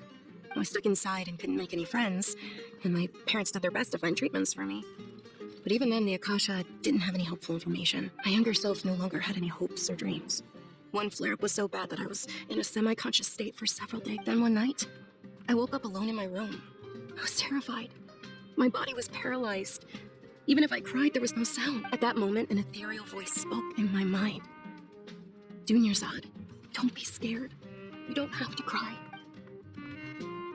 Dunyarzad, don't be scared. You don't have to cry. Who are you? How do you know my name? How do I explain this? You might not be able to understand, but actually, I know everything about you. Really? Of course. I know that you're scared of thunder, that you hate taking medicine every morning, and that you love counting the petals on your mom's skirt. Wow, you really do know everything. Dunyarzad, is there anything you want? Want? Not really. I can't go anywhere or do anything. Huh? But aren't you a child? All children have wishes. Tell me what you want, and maybe I can make it happen. Then, can you make my illness go away? Oh. I'm sorry. But I'm not powerful enough to do that right now. Then, Can you be my friend? After that, the voice said, okay, I'll be your friend. Although my body was suffering during those days, that voice encouraged me and told me many wondrous things. Beyond my window was the flourishing Sumeru city. Beyond the city was a lush rainforest. And beyond that was the wall of Samiel. Deserts. And all once I finally made it through that bout of illness, I couldn't hear that voice anymore. I told my mother about it, but she said that I must have been dreaming. But I know that that voice wasn't a figment of my imagination. Before that, I had never heard of Teyvat. Yes, for sure. If it weren't for that voice, I would have never grown curious about the outside world, nor would I have learned how to read and enjoy so many books. That voice sparked a desire for wisdom. It had to have been the Dendro Archon. I've been hoping for a chance to repay her kindness. In fact, I was running around today to help prepare the Sub-Zero's festival for her. What's the Sub-Zero's festival? It's Lesser Lord Kusanali's birthday, which was the day that she was found by the sages. It's actually an old holiday that originally celebrated Greater Lord Rukkhadevata's birthday. When she passed away, the holiday eventually became a celebration of the Lesser Lord's birthday. I heard everyone was overjoyed when they welcomed her back to Sumeru. In those days, the festival was a huge deal. But because of the Academia's influence, people have gradually lost interest in the festival. The Academia actively participates in Sumeru's many holidays dedicated to Greater Lord Rukkhadevata. But when it comes to the Sub-Zero's festival, forget any funding. They practically act like it doesn't exist. Maybe they see Lesser Lord Kusanali's birth as confirmation of Greater Lord Rukkhadevata's death. So they're But that's awful. It is. It's absolutely terrible. Sure, the Greater Lord founded Sumeru, but hasn't Lesser Lord Kusanali been the one quietly protecting us for the past few hundred years? Just remember that we're still out in public. Don't get too carried away now. I know that people over by the Grand Bazaar still hold the Sub-Zero's festival to this day, but I hadn't met any of them before, so I was never able to contribute.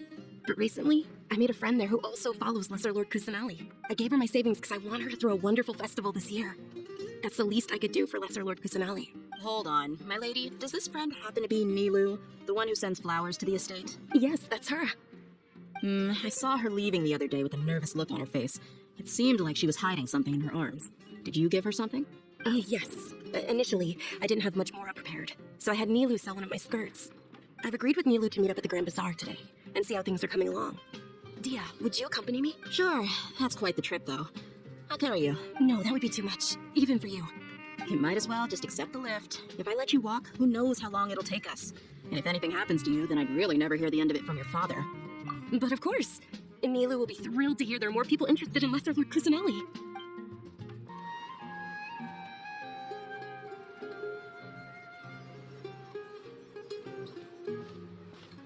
Sorry I'm late, Nilou. Oh, Dunyarzad. It was taking you so long that I assumed you got trapped at home, but you made it in the end. Oh. But if Dia's here, that means you got caught, right? You could say that, sir. But everything worked out. She's on our side now. Not completely. Oh. And who are these two? Oh, meet the Traveler and Paimon, my two newest friends. They're visitors who just arrived at Sumeru City and are looking for information on Lesser Lord Kusanali. So you're followers from another land? Oh, really? Well, that's okay. You're still invited to the Sub-Zero's festival. By the way, Dunyarzad, we've already started decorating the Grand Bazaar. It looks spectacular, thanks to your generous contribution. You're very welcome. It's the only thing I could do. Do you still have enough Mora? Probably? But don't sweat it. We've already finished renovating the stage. Come on, I'll show you. So great about Snake and the boys anyway. Wow, this place is amazing. Not bad. Last time I was here, the stairs were full of holes. The stairs were nothing. A little while ago, we discovered that the tree above the stage had a huge chunk of bark ready to fall off. Mr. Zubair was worried sick. We reported it to the Academia many times, but they never sent anyone to deal with it. We didn't want anything bad happening, so we were going to cancel all the stage performances. Oh, probably because it was the theater asking. The Academia looks down on performers like us. They probably think it would be best if the theater closed down completely. We can't let that happen, though. Not only would everyone involved in the theater go hungry, but then we wouldn't be able to hold the Sub-Zero's festival anymore. Thank the Dendro Archon for Dunyarzad. But the more she gave us, we hired someone to patch up the tree, and we also gave the stage a much-needed makeover. The stage is going to be even prettier when it's festival time. I can't wait for you to see it. And I can't wait to see you on the stage. You've been practicing so long already. It's almost time for your dream to become reality. It's our dream. I'll do my best for the two of us. Nilou, what are you going to be doing at the Festival. She'll be dancing the dance of Sabzeruz, the most important performance at the Sabzeruz Festival. Junior Zod, have you told him the origin of this holiday? I only told them about the Greater Lord and Lesser Lord so far. Okay. And I'll tell you too about how this holiday came to be. According to legend, the Sabzeruz Festival was originally the Goddess of Flowers' birthday celebration for the Greater Lord. A long, long time ago, on one of Greater Lord Rukkhadevata's birthdays, her friends threw her a celebratory banquet. Some of the gods got drunk. One started playing music, and the Greater Lord started singing, so the Goddess of Flowers began to dance. As she danced upon the grass, countless beautiful Padisaras began to bloom wherever she stepped. Those brilliant purple flowers became her dazzling stage. All the gods clamored, "Oh, if only time could stop." Huh? Really? Oh, you probably mean because all the gods in this story are no longer alive. Although they aren't around anymore, they're preserved in our tradition of dance. This outfit I'm wearing is apparently based on how the Goddess of Flowers looked. Though we're just tiny people compared to the divine, we still have to do our best to make sure that the birthday girl feels loved on her special day. Nilu, you of all people will definitely be able to convey our well wishes to the Dendro Archon. I also noticed that you went the extra mile and scattered Padisaras around the stage. They symbolize the Goddess of Flowers, after all. It's just a shame that all the real Padisaras went extinct after her. Yeah. The Greater Lord brought forth Padisaras in memory of the Goddess of Flowers. But she ultimately could never truly replicate that beautiful purple. Thinking about the Goddess of Flowers dance makes me wish I could have seen it. If my stage were anything like that, I'd be thrilled if I had just 2 real Padisaras on the stage. So, Traveler and Paimon, what do you think? Interested in the Sabzeruz Festival? Will you two be coming? All of Lesser Lord Kusanali's followers will be there for her birthday. It'll be a good opportunity for you to learn more about her. Ooh, Paimon thinks that's a great idea!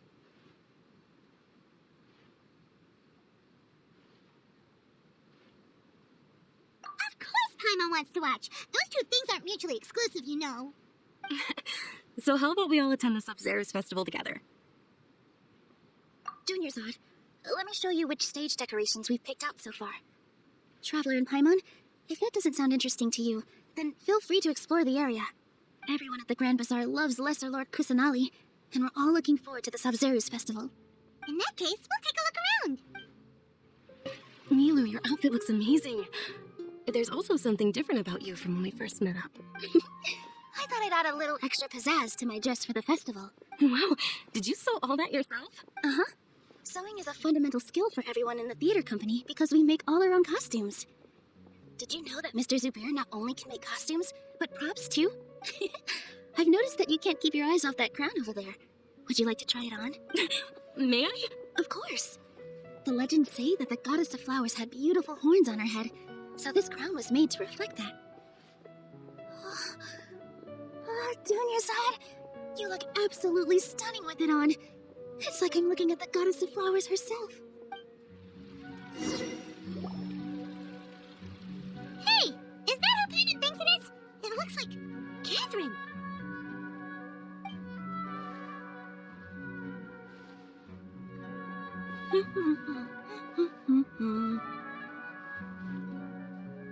Huh.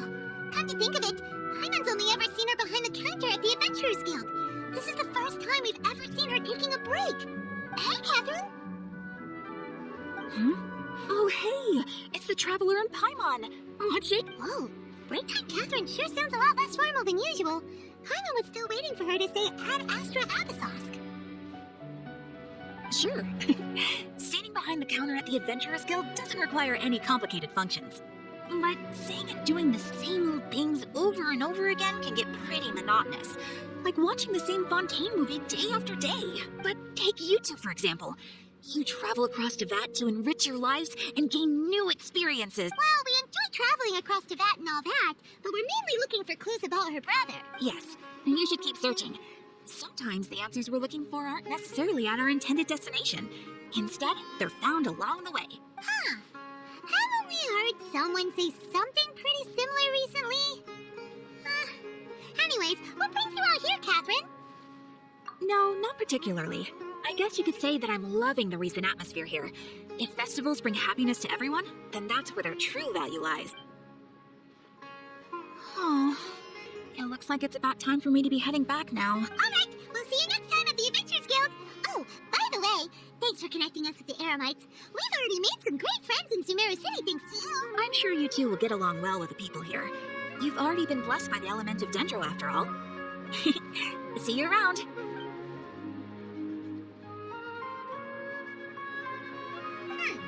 There's something really different about Catherine today. Hey, Traveler. Paimon. Oh, hey, Dia. What's going on? I've got something to tell you. My lady knows you're looking for ways to meet Lesser Lord Kusanali, and she's been trying to come up with a way to help you. Well, I have an idea that might help. Are you serious? We love that. It might not necessarily pan out, so don't get your hopes up too much. I'll need to take you two somewhere and ask someone some questions. My lady is feeling a little worn out at the moment. Nilu found a place for her to rest. After I take my lady home, let's meet in front of the Citadel of Regzar. Sounds like a plan.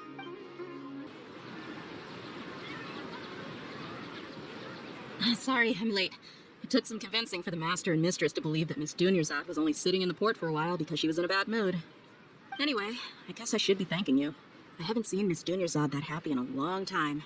If it wasn't for you two, she probably would have been caught and dragged back much earlier. You sure sound a whole lot nicer than when we first met, Dia. Who would have thought you had such a soft spot for Dunyarzad? It's called being a professional. I'm a bodyguard, and I work for whoever's paying. Look, Dia's blushing. Listen, you two. I don't expect to be working for Miss Dunyarzad very long, but I hope to finish things on a positive note if possible. Let's cut the chit-chat and head into the Citadel. We'll see if the person I know has a way for you two to meet with the Lesser Lord.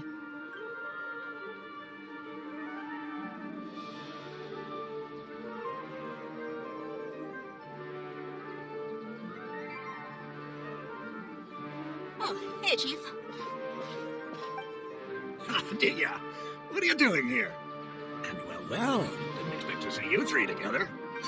I take it you all know each other already? Mm-hmm. We met this morning after the Adventurers Guild pointed us to Osfond for more info. No kidding. Huh. So, where's Rookshaw? I thought I'd help these two out by asking about the theft. Anything you can tell him? Rookshaw's gone over to the Academia. The Grand Sage recently ordered Sumeru City to begin bolstering its defenses, so people from all over have been called back to the city. Since you've already mentioned the theft, I suppose I might as well tell him what we know. Appreciate it, Chief. Theft? Sorry, what theft are you guys talking about? Just recently, the Academia lost something, and there's a chance the item is connected with the Dendro Archon. This case might just somehow help you in meeting her. I suppose that's one way to look at it. If you ask me, the case is more about the Academia than anything else. Let me fill you in. The Academia recently sent a convoy to pick up an important package from Aru village. Word got out, and the convoy was robbed on its way back. The Grand Sage took the whole matter very seriously. Not only did he dispatch the Matra, but also enlisted our help in the search for leads. All we know so far is that whatever was stolen is currently in Port Ormos. You two have heard of Port Ormos, haven't you? It's the largest commercial port in all of Sumeru. You can travel there by leaving Sumeru City and heading south along the river. The Academia's grip isn't long enough to reach all the way to Port Ormos, so the city's a little more laid back, meaning the population's also a mixed bag. You never know who you'll meet there. Apparently what was lost has a great deal to do with the Akasha, knowledge, and even the gods. I'm afraid I don't have any other details for you, though. If you're interested, maybe you could head to Port Ormos and ask around yourselves. If you want my advice, try introducing yourselves as students of the Academia once you're there. Are you serious, Chief? All the Academia students are in Sumeru City, you know. Why should they pretend to be students in Port Ormos? If you're also interested, just go there and see what happens. Count me out. I've got plenty of work to do here for the Homayani family. And take it from me, if you two really do decide to visit Port Ormos, you best watch your backs.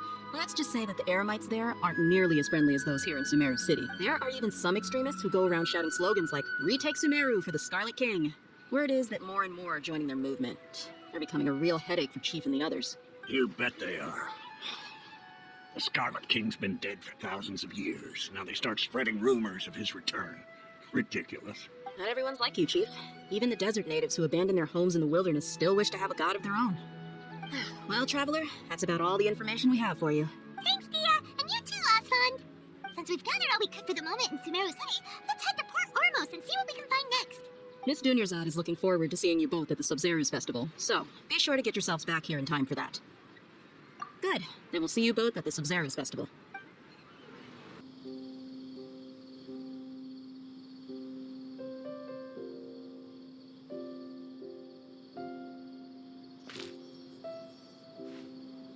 Come and have a good look yourself. Traditional spices of the highest quality, Made with pride and You've got a deal. I can't thank you enough for always looking after my business. Believe me, I'm not making this up. Several Eremite mercenary groups are nearly in open conflict, but does the core of 30 care? And that's not all.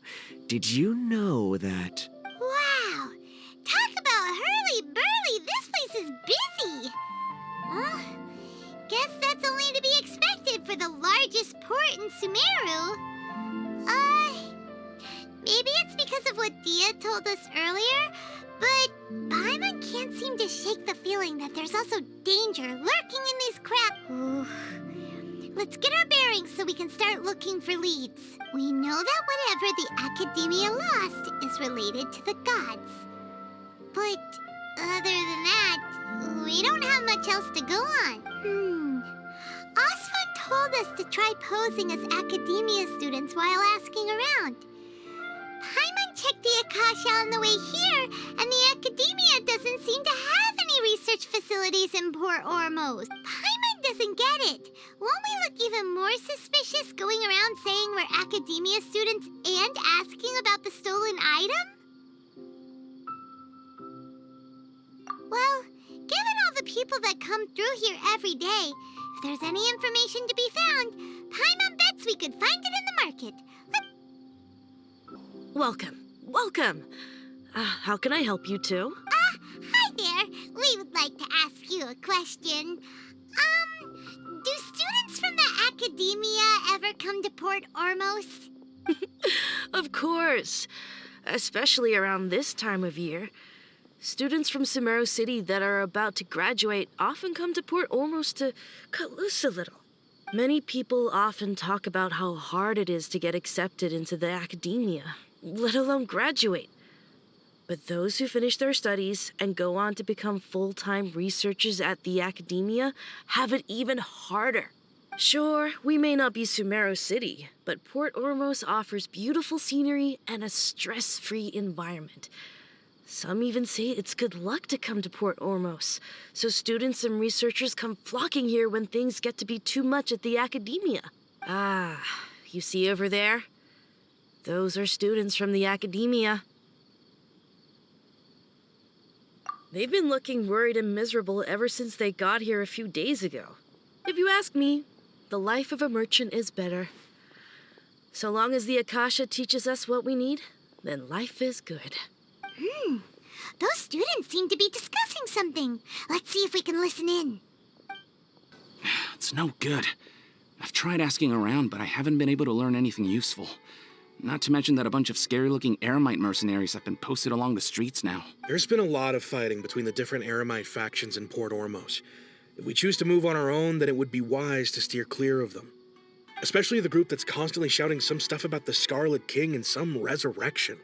I've even heard that the Citadel of Regzar is starting to get fed up with them. What was that group called again? Ein something or other? They're called Ein El Akhmar. Today, I heard that the thing we're after might be in their possession at the moment. Wait, come again? Don't you see? Many of the Eremites in Port Ormos deal with trading this kind of thing. They're usually pretty wary of outsiders, but not so with students of the Academia. It's because the kind of goods that students are looking for aren't the kind of goods that Eremites are after. As long as they know you're a student, then deals can be made. I've heard that Ein El Akhmar likes to set up shop at the Jafar Tavern. Supposedly, if you're willing to part with 500,000 Mora, they'll give you info on anything. Wait, did you say 500,000? If information alone costs that much, then how could we ever afford to buy what we're looking for? I guess we might as well give up on trying to graduate this way. I wouldn't worry too much. Our field of research is very niche. Who else could possibly be after that kind of shady knowledge? I bet it's practically worthless to anyone aside from us. Well, I guess that makes sense. Then the only thing left for us now is to find a way in. Why don't we all just pool our money together and pay for the information? Whoa! Did you hear that? A niche field of research and shady knowledge? It all sounds pretty suspicious to Paimon. Is knowledge something people just buy and sell like that? So, what's our plan? hear what they just said? Buying information is going to cost us 500,000 Mora! Have you lost your mind? Oh, all right. Paimon never thought she'd agree to parting with that kind of Mora. But if you know what you're doing, then we should give it a shot. Let's find... Oh, you've arrived. Please, take a seat. So, they think that they can go toe-to-toe with the boss? Ha! Once we reclaim the power of the Scarlet King, they'll be the first that the boss punishes. They're nothing to be afraid of. Our main rival now is the Caracal Battalion. They've also amassed a significant amount of Mora this time, so we mustn't underestimate them. How can the Caracal Battalion compete with the boss when they're nothing but a bunch of money-grubbing opportunists out for a quick Mora? Yeah, with Boss's fervent devotion, he'll be able to use this power to bring our god back this time. Huh. All these guys talk about is the Scarlet King, so they're probably the ones we're looking for. Greater Lord Ruka Devata. That traitor and her followers must not be spared. The day will come when the Scarlet King exacts vengeance on Sumeru, and all of them shall be punished. Yeah, Paimon was wondering what they meant too.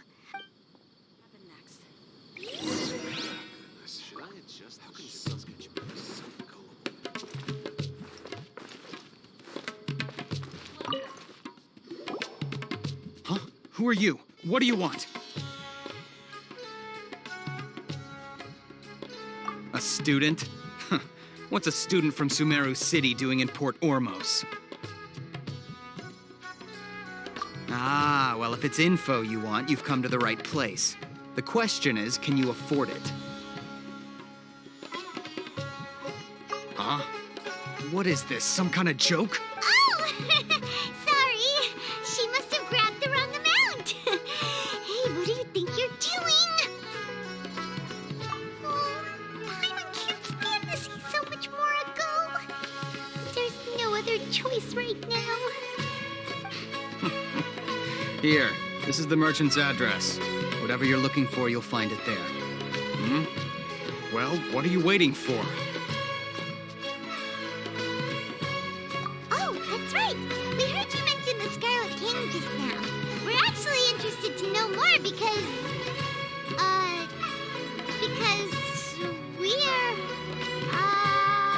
archaeology students! Fine. Since you've already handed over the Mora, I guess I can throw in a little extra info. As you can see, members of Ain al-Ahmar are devout believers of the Scarlet King. Years ago, the Scarlet King founded the great desert nation that was our homeland. It was an advanced civilization, far beyond anything you'll see in present-day Sumeru. The Scarlet King was the rightful god of wisdom, but he was betrayed by a companion he trusted. She even stripped him of his title, God of Wisdom. So, you mean the traitor was... Greater Lord Ruka Devata, yes. That shameless wretch destroyed the Scarlet King's civilization, and our ancestors were forced to flee to this land where we were made to suffer the tyranny of our enemies. Furthermore, she conspired with the Academia to cover up the truth of her actions, and create the merciful and benevolent facade for which she is now known. Ugh, just thinking about it sickens me. But the story doesn't end there, oh no. The Scarlet King isn't truly dead. The voice of the Oracle has been heard in the desert, prophesying his resurrection. Mark my words, our god shall return. And when that day comes, all followers of the traitor and all the desert dwellers who have forgotten their true god will suffer retribution to... If what I'm saying makes you shiver with fear, it might not be too late for you to become a believer of the Scarlet King.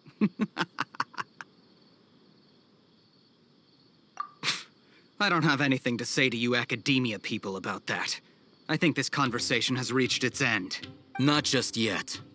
This man is a fraud. Huh? You again? Deranged Academia lunatic. Yes, it's me again. I already warned you that if you weren't willing to sit and discuss things with me, I'd take measures to make things uncomfortable for you. Listen to me. That address he gave you is fake. Or at least, you won't find a merchant waiting for you there.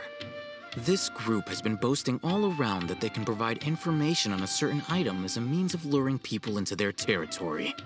Once you show up, they keep up the act until they have hard evidence that you want to purchase said item. Then they use that to squeeze you for all the more you're worth. Hey! Shut it, Alhaitham! What are you playing at, trying to ruin our business like this, I told you the other day. I wish to discuss my terms with your boss. Ha!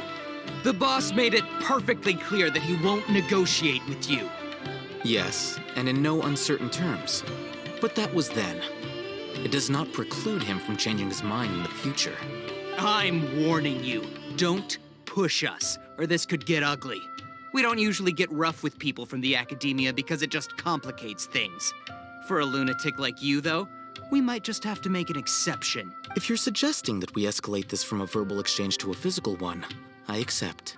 After all, even the Archons used war to negotiate the ownership of Teyvat. If, on the other hand, we can't agree on any means of negotiation at all, then I'm afraid my next course of action will sting a little more than the mere falling through of a few business deals. I will jeopardize the Eremites' reputation, which I know you value above all else. I am quite confident that if I began to take such action, your boss would willingly approach me himself. However, I fear that by then, some things will have happened that cannot be undone. Also, a word of advice. I suggest you tell your boss exactly what happened here today. Otherwise, he might blame you for not telling him in the future. What did you say? Consider this. Have I ever failed to follow through on my word in the past? This guy is really out of his mind. Okay, then.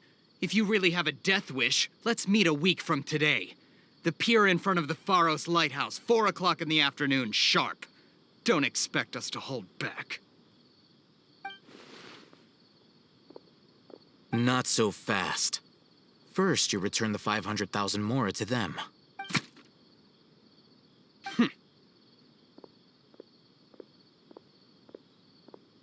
Please, I beg you, don't provoke them. We can't afford any trouble with this crowd. They haven't even paid for their food yet. Ah, Mr. Iman. There appears to be fewer staff in the restaurant recently. This wouldn't happen to be because they're all busy spreading the word to the students, would it? Well... Someone who chooses to do business with a group like that really can't afford to get so flustered the instant someone confronts them about it. Consider the meal compensation for our silence. I'd say you're getting an excellent deal. Whoa, did you see that? He not only got us our Mora back, but sent the Emorites running too. Plus, he seems to know a lot about what's going on around here. Let's catch up with him and ask some questions. Wait up! It's Alhaitham, right? What do you want?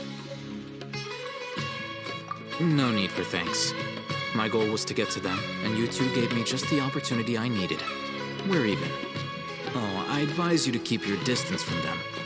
Since they weren't able to make off with your Mora in the end, they might harass you again in the future. All right. Goodbye. Hold your horses! We still have something to ask you about! Since you tore through their scam right in front of them, you must know the real story about certain something, no? Who exactly are you two? And why are you inquiring about that? A student.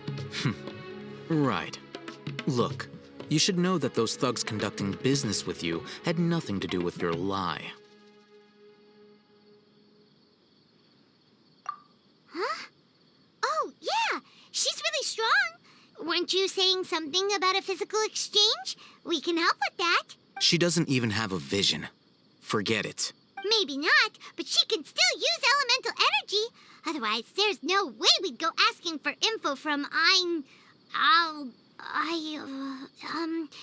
guys like that. Those hot-headed thugs are definitely gonna bring a lot of backup for your next meeting. Even if you don't go alone, you won't regret taking us with you. All right, I accept. Got a pen and paper?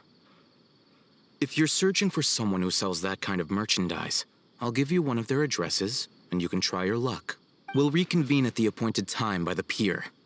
It doesn't matter if you show up or not. So, since you were happy to give us this merchant's information, does that mean you can tell us exactly what we're after? You were willing to part with 500,000 mora for something and you didn't even know what it was? Okay. Well, if you truly are as skilled as you claim, then you can beat the answer out of them when they become hostile. Look, if you've been making inquiries, then you have to know something by now. Tell me what you know so far, so I don't waste time repeating information. We know it's connected to the Academia somehow, and that not only do the Eremites deal in it, but some students want to get a hold of it too. What else? You know almost everything there is to know, but you're unable to compile this information because you've never seen the object before. This is what you've been looking for. Huh? Paimon can't tell what it is. It looks like some kind of ornament. This is a knowledge capsule. To put it simply, it's a vessel that can store a fixed quantity of canned knowledge. It's like a miniature Akasha. Anyone who links it to their personal Akasha terminal instantly becomes privy to its contents. Correct. Anyone. Unlike the Akasha, which heavily regulates who can access what information, knowledge capsules confer their contents without any requisites. That's amazing! It's essentially a convenient and harmless vestibule for knowledge. Unfortunately, it's illegal in Sumeru to privately possess or trade them. They were created as a means for scholars to transfer knowledge gained from Irminsul into the Akasha, and are intended to be destroyed immediately after use. But despite strict regulations, some of these knowledge capsules will always escape destruction. After all, there will always be those in this world who are dissatisfied with life as designed for them by the Akasha and wish to change their fate. Over the past century, a wide variety of canned knowledge has been leaked from the Academia. Now, in Port Ormos, the valuable ones are a means to mora for the Eremites. Meanwhile, those which the Eremites deem to be useless to them occasionally prove useful to the common citizens and hapless Academia students. Well, I think that about sums it up. Oh, so that's your true objective. With our current arrangement, I don't believe I can offer an answer. You're still resolved. Fine. Let's talk somewhere with fewer people. Time to go.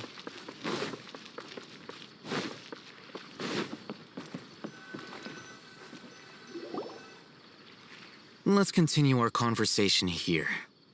If you wish to learn more about the knowledge capsule that the Academia lost, then you must help me with something. I need you to find someone named Dory, a traveling merchant. Unlike the peddlers who hawk inferior knowledge capsules, she often has quality goods in stock. Some say that as long as there is profit to be made, there is nothing she won't dare to sell.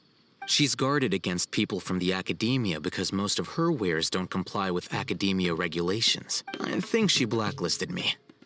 I met with her informant, but it soon became clear that they had no intention of letting me get any further. Become one of Dory's customers and earn her trust. This is my condition for further collaboration. Why do you want us to meet with her? Until you complete this task, you don't have question privileges. Fine. So how do we go about doing this? You two are outlanders who haven't been here for long, so Dory should view you as safe clients. I'll give you the informant's address and their contact password. Beyond the password, though, I have no way of knowing what other tricks she might have up her sleeve. You'll have to improvise. This is kind of nerve-wracking. The true challenge begins after you meet her. She has a keen nose for mora and a shrewd eye for wares, and she only likes customers who she deems to have good taste. I'll prepare some funds for you. Buy her highest quality wares and earn her approval. But we only just saw a knowledge capsule for the first time. We don't know how to tell which ones are good and which ones are bad. Is that something That's true. Have you two heard of elemental sight? Oh, that's a surprise. Guess I'll have to hold you in higher regard. Anyway, that ability should resolve your issue.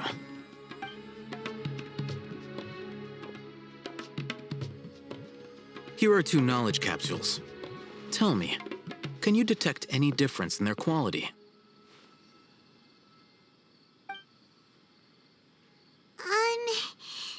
They look the same to Paimon. Try inspecting them with elemental sight. How'd it go? Did you see anything? Rumor has it that higher quality knowledge capsules generally appear brighter when viewed through elemental sight. That's because knowledge originates from Irminsul, the root of Dendro power itself.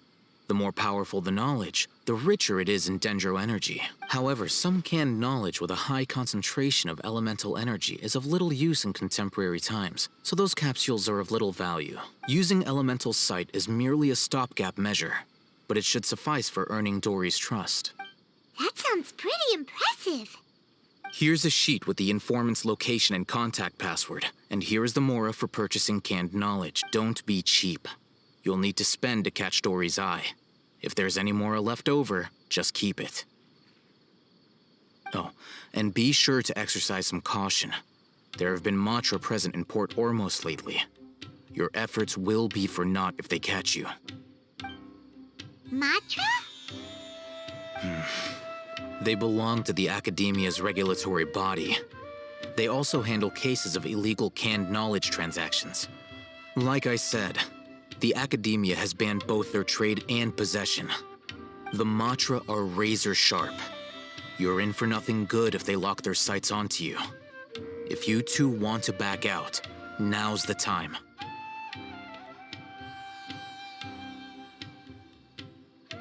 Okay, then we have a deal.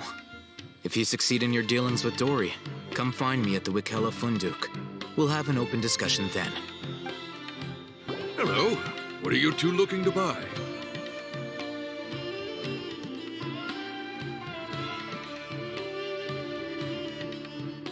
Wait, are you sure you're remembering that right?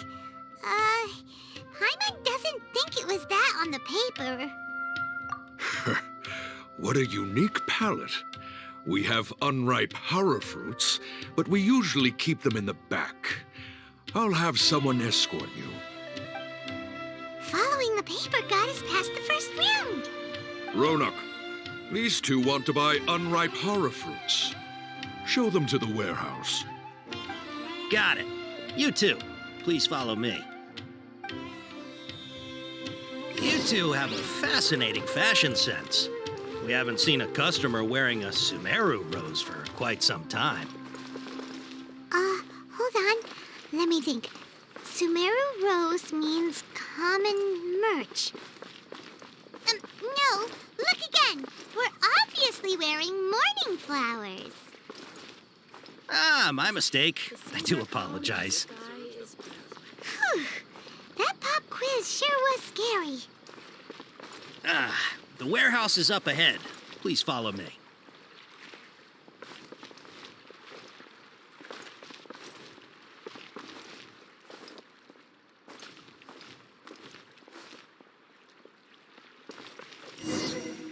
Before I retrieve your products, I need to confirm a few things. Please forgive me, but we may not have sufficient stock for you today. Earlier, many of our hara fruits were taken by mice. Thanks. If better goods come in, you'll be the first to know. You look like you have some skill. Why don't I pick out some fruits that'll make you dizzy? Yep, that's the right answer. But eating hara fruit that makes your head and ears ring sounds like a bad life decision. Would you like your hara fruits to be packaged in the Sumeru City or Port Ormos style? Wow, you two sure are generous customers. We'll be sure to package your products beautifully. Okay, everything has been confirmed. Miss Dory is waiting for you up at... Shoot! It's the Matra! Run! matcha? Where? Oh, Hatham said we're done for if they catch us. We gotta get out of here.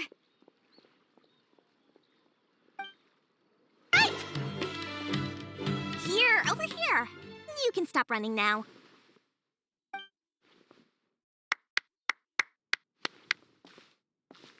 So you were the one who was calling out to us just now.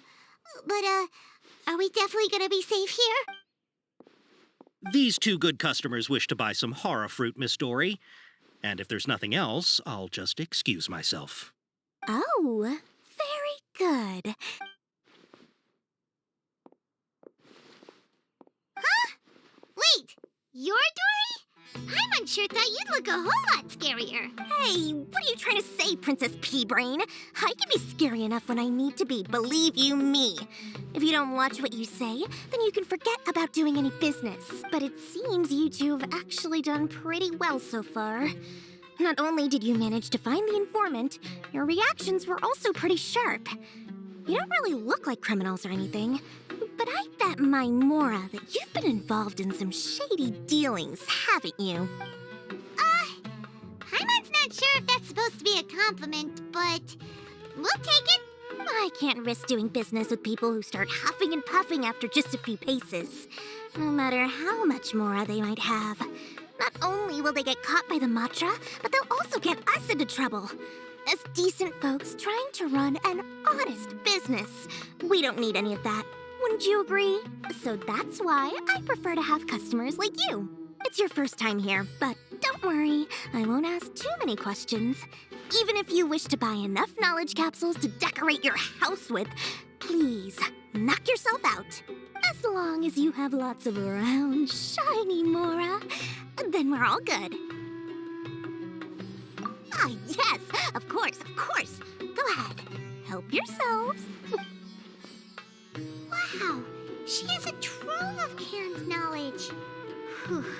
She'd probably be in serious trouble if the Matra caught her with all this. What kind of products do you seek, my dear customers?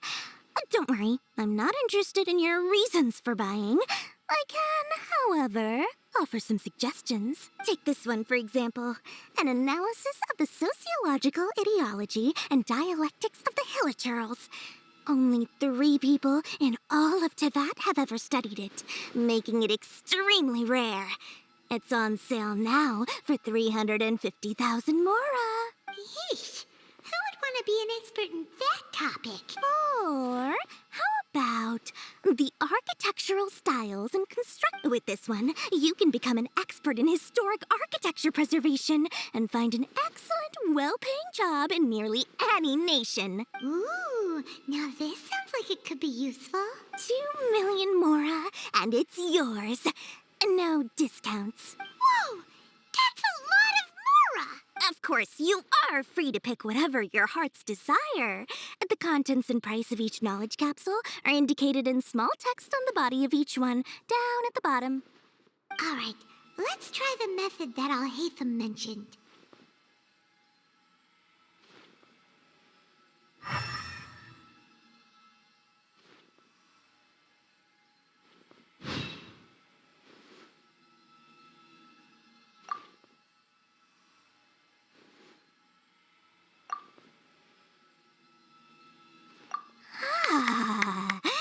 You've really got a good head on your shoulders, and quite the eye for quality. We'll take these, please and thank you. My, oh my, you are blessed with a taste for both the exquisite and the extravagant. Customers like you are a rare breed, 1 in 100. No, 1 in 1,000 even.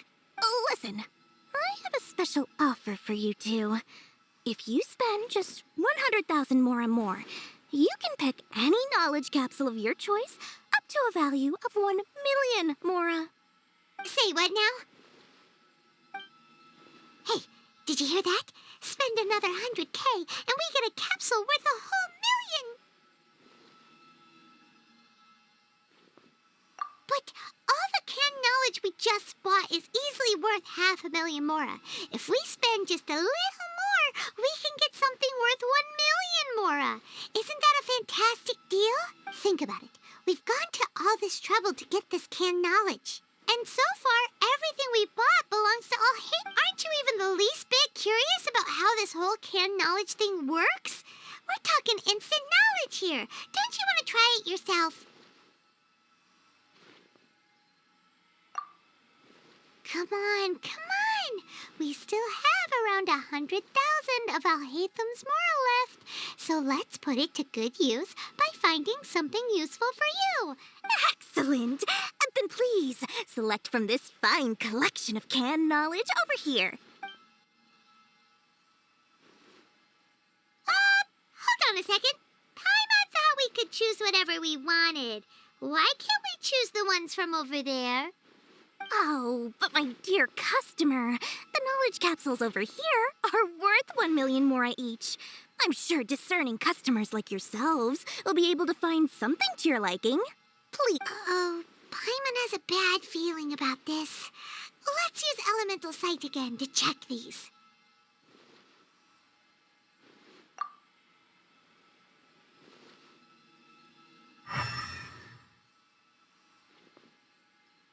So, what did you see? So, they're all worth about the same amount?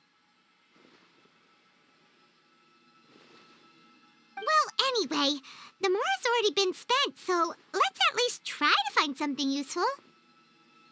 Let Paimon take a look here. An introduction to traditional Sumeru brewing techniques. The art of growing spices. Not sure we'd ever find volumes 1 through 7, but at least this knowledge should be useful, right? Let's go with this one.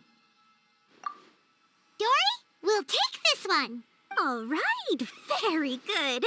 I'm expecting some new goods in the next couple days, so be sure to check back again soon. Whether it's canned knowledge or anything else you need, bring your Mora to Dory and doors will open. You two made it. And from the looks on your faces, you were successful. Whoa, there's so many people from the academia here. Why would you pick this place as our meetup spot? Well, Wikela Funduk is under the Academia's control, so naturally the Academia has people working here. I came to Port Ormos under the pretense of conducting official business. You're a pretty daring guy. Relax. No one here is interested in anything we say, and the Matcher won't come here. Okay, now, tell me how your encounter with Dory went. Okay, we did what you asked. So, can you tell us about the knowledge capsule that the Academia lost now? Before that, I have to ask, why are you two so intent on tracking it down? You don't have to answer, of course. Yeah, she just wants to meet the God of Wisdom and ask her about something important. We've been in Sumeru for a while now, but we still haven't found a way. When we heard that the Academia had lost something that might be related to the gods, we came here in case it turned out to be our lucky break. In that case, you're on the right track. A short while ago, the Academia lost a knowledge capsule in the desert. It's supposedly a divine knowledge capsule. Use it, and you'll gain the wisdom of the gods. Wow, there's really such a thing as that? Hey, if we find it, do you think we could learn how to meet the Dendro Archon? Ooh, or even how to find your brother? I highly doubt it has any mystical properties, but it does indeed exist. And it's right here, in Port Ormos. So, where exactly? That's what we need to find out next. I won't deny that. I am investigating because I'm curious as to what the Divine Knowledge Capsule truly is. As you know, the Eremites in Port Ormos also have their eyes on it. It is an extremely precious item. The knowledge contained within may bring great power or wealth to whoever has it in their possession.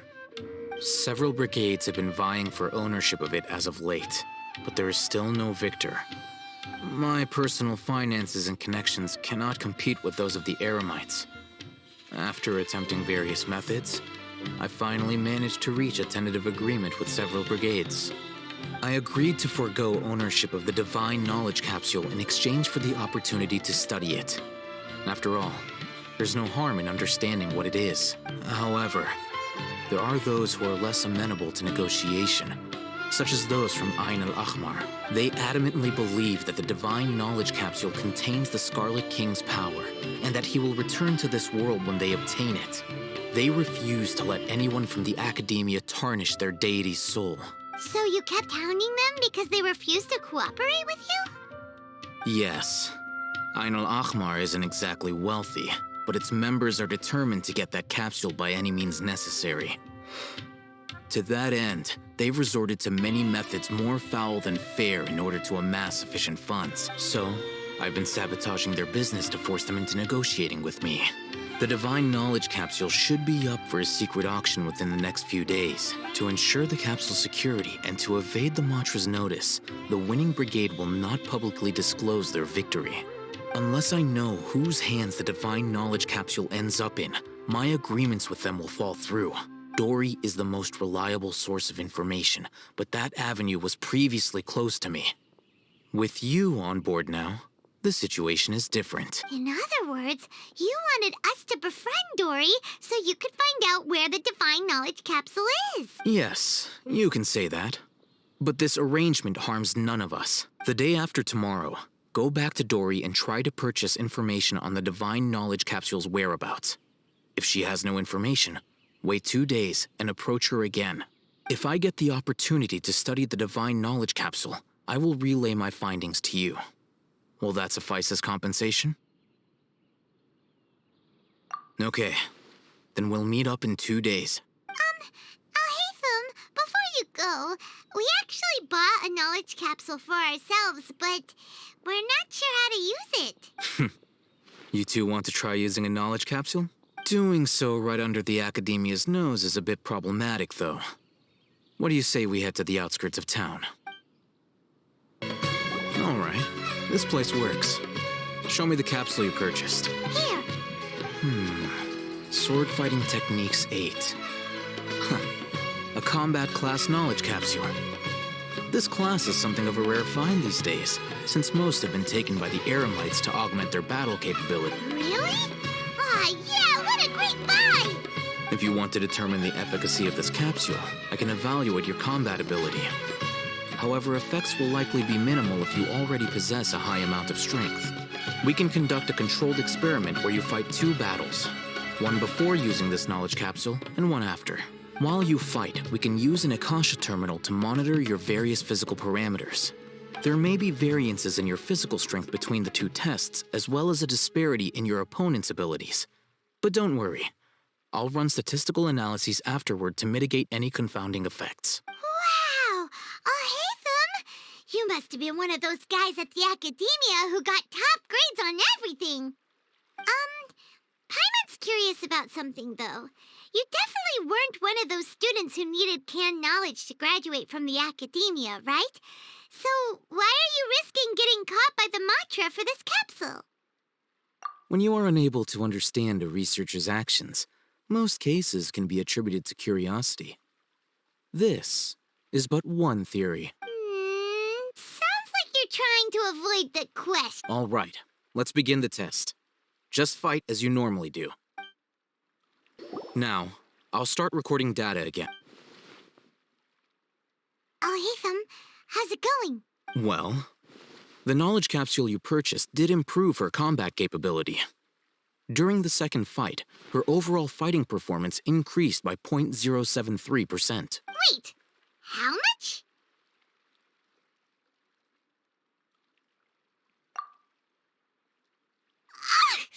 Dory's such a jerk! She totally scammed us! 1 million mora? This thing isn't worth a tenth of that amount! Of course, this could be because she is so powerful that the capsule's contents were unable to produce a substantial increase. At the very least, this test allowed me to gain more insight into you two. Our deal seems increasingly worth my investment. I'm heading back to Akela Funduk. I await your response in 2 days' time. This is Mora for when you ask Dory for information. Pay her as much as she requests. Welcome back, my loyal patrons. What can I do for you this... you name it. Canned knowledge, supplies, or anything else you need. I'll find a way to get it. Where there's a waterfall of mora, There's a way.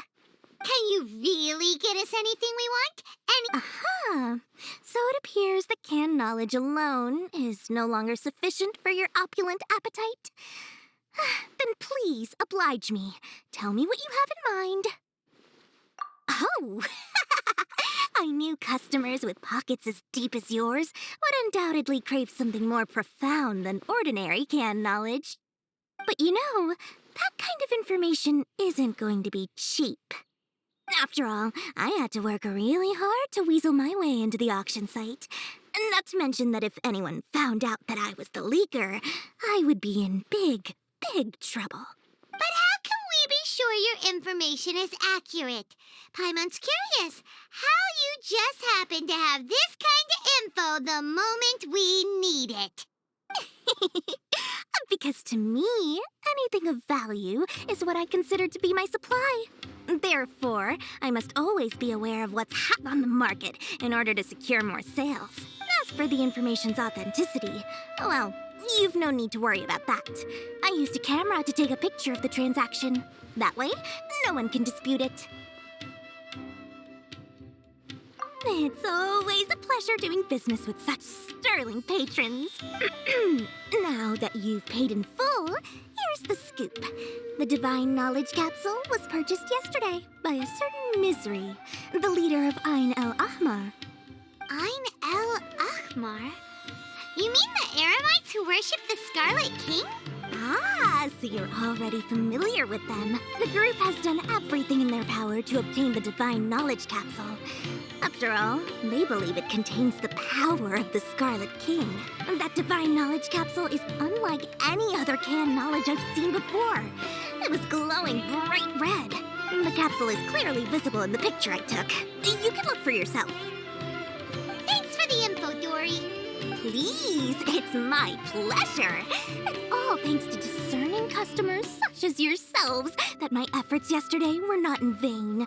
Please, don't hesitate to contact me if you ever need anything else in the future. Mora for Dory opens doors. Oh, hey, Thumb! We got the info you wanted. Really? All right. Let's hear it.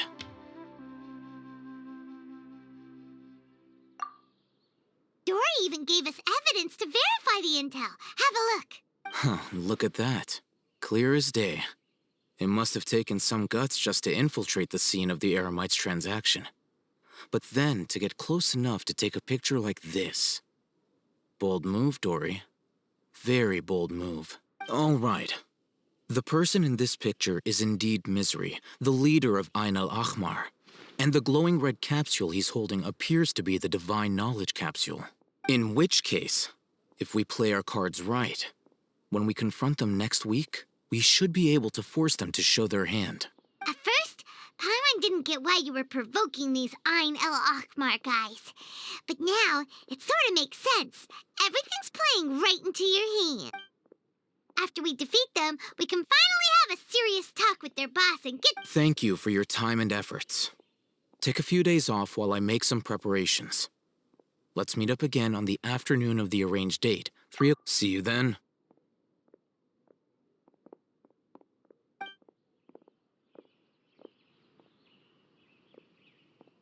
Oh, Hatham sure is taking his time.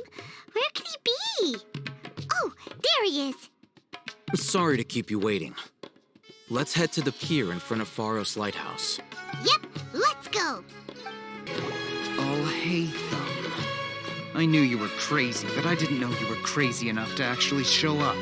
It was I who demanded that these negotiations take place. I was more worried that you might go back on your promise. But to your credit, it appears that you're sticking to your word. This is turning into quite an occasion. I also brought some backup. I assume you don't mind. Backup? Aren't you the brat from the restaurant the other day? You've come to support this lunatic because he helped you out? I'm not going to mince my words. Once we're done with you, you'll be nothing more than fish food. Get 'em, boys!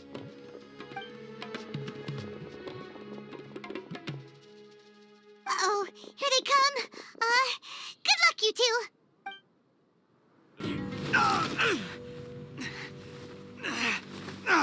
Academia scum!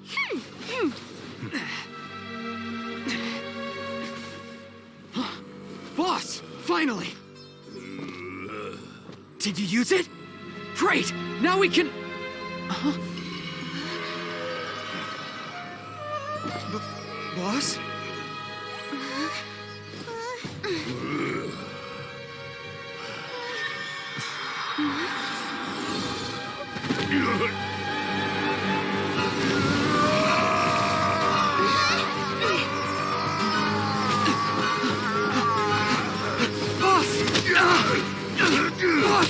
What's wrong?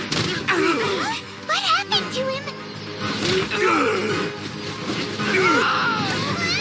We have to cut his Akasha connection, now.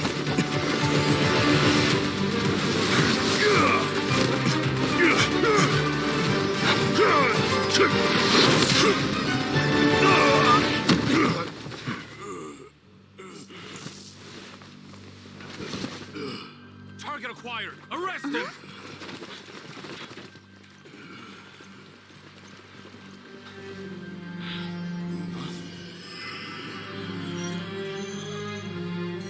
Do not impede our work. Is that understood, Alhaitham? Of course. I was only trying to help. Take him away!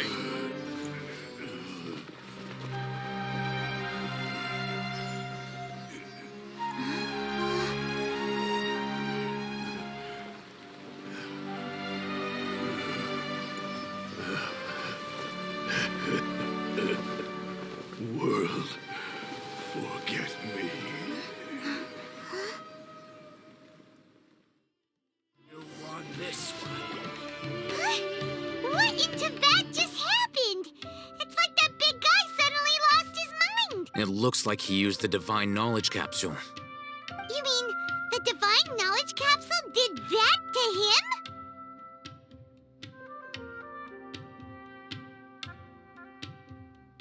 Oh, yeah. You mean how some researchers go insane after getting knowledge from Irminsul? I've heard of numerous incidents of researchers in Satyavada life going insane. The state that man is now in suggests that this is a similar situation.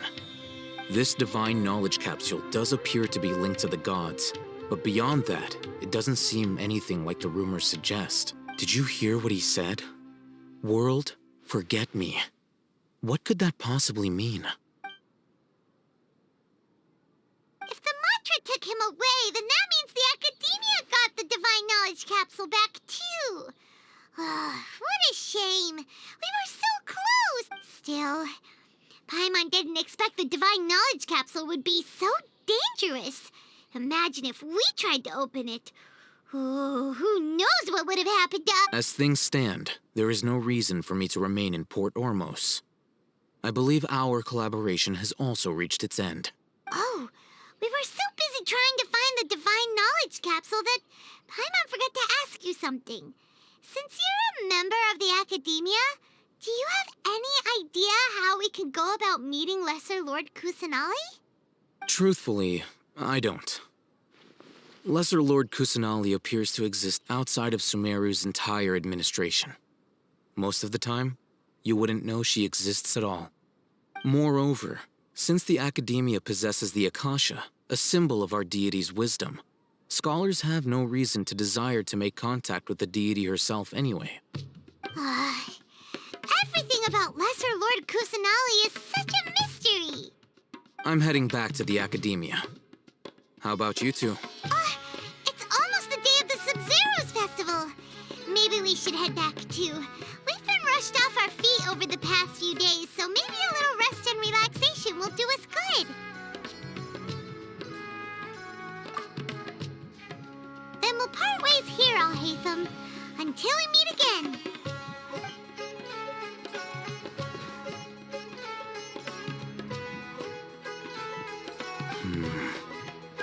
Now, do I deal with this thing first?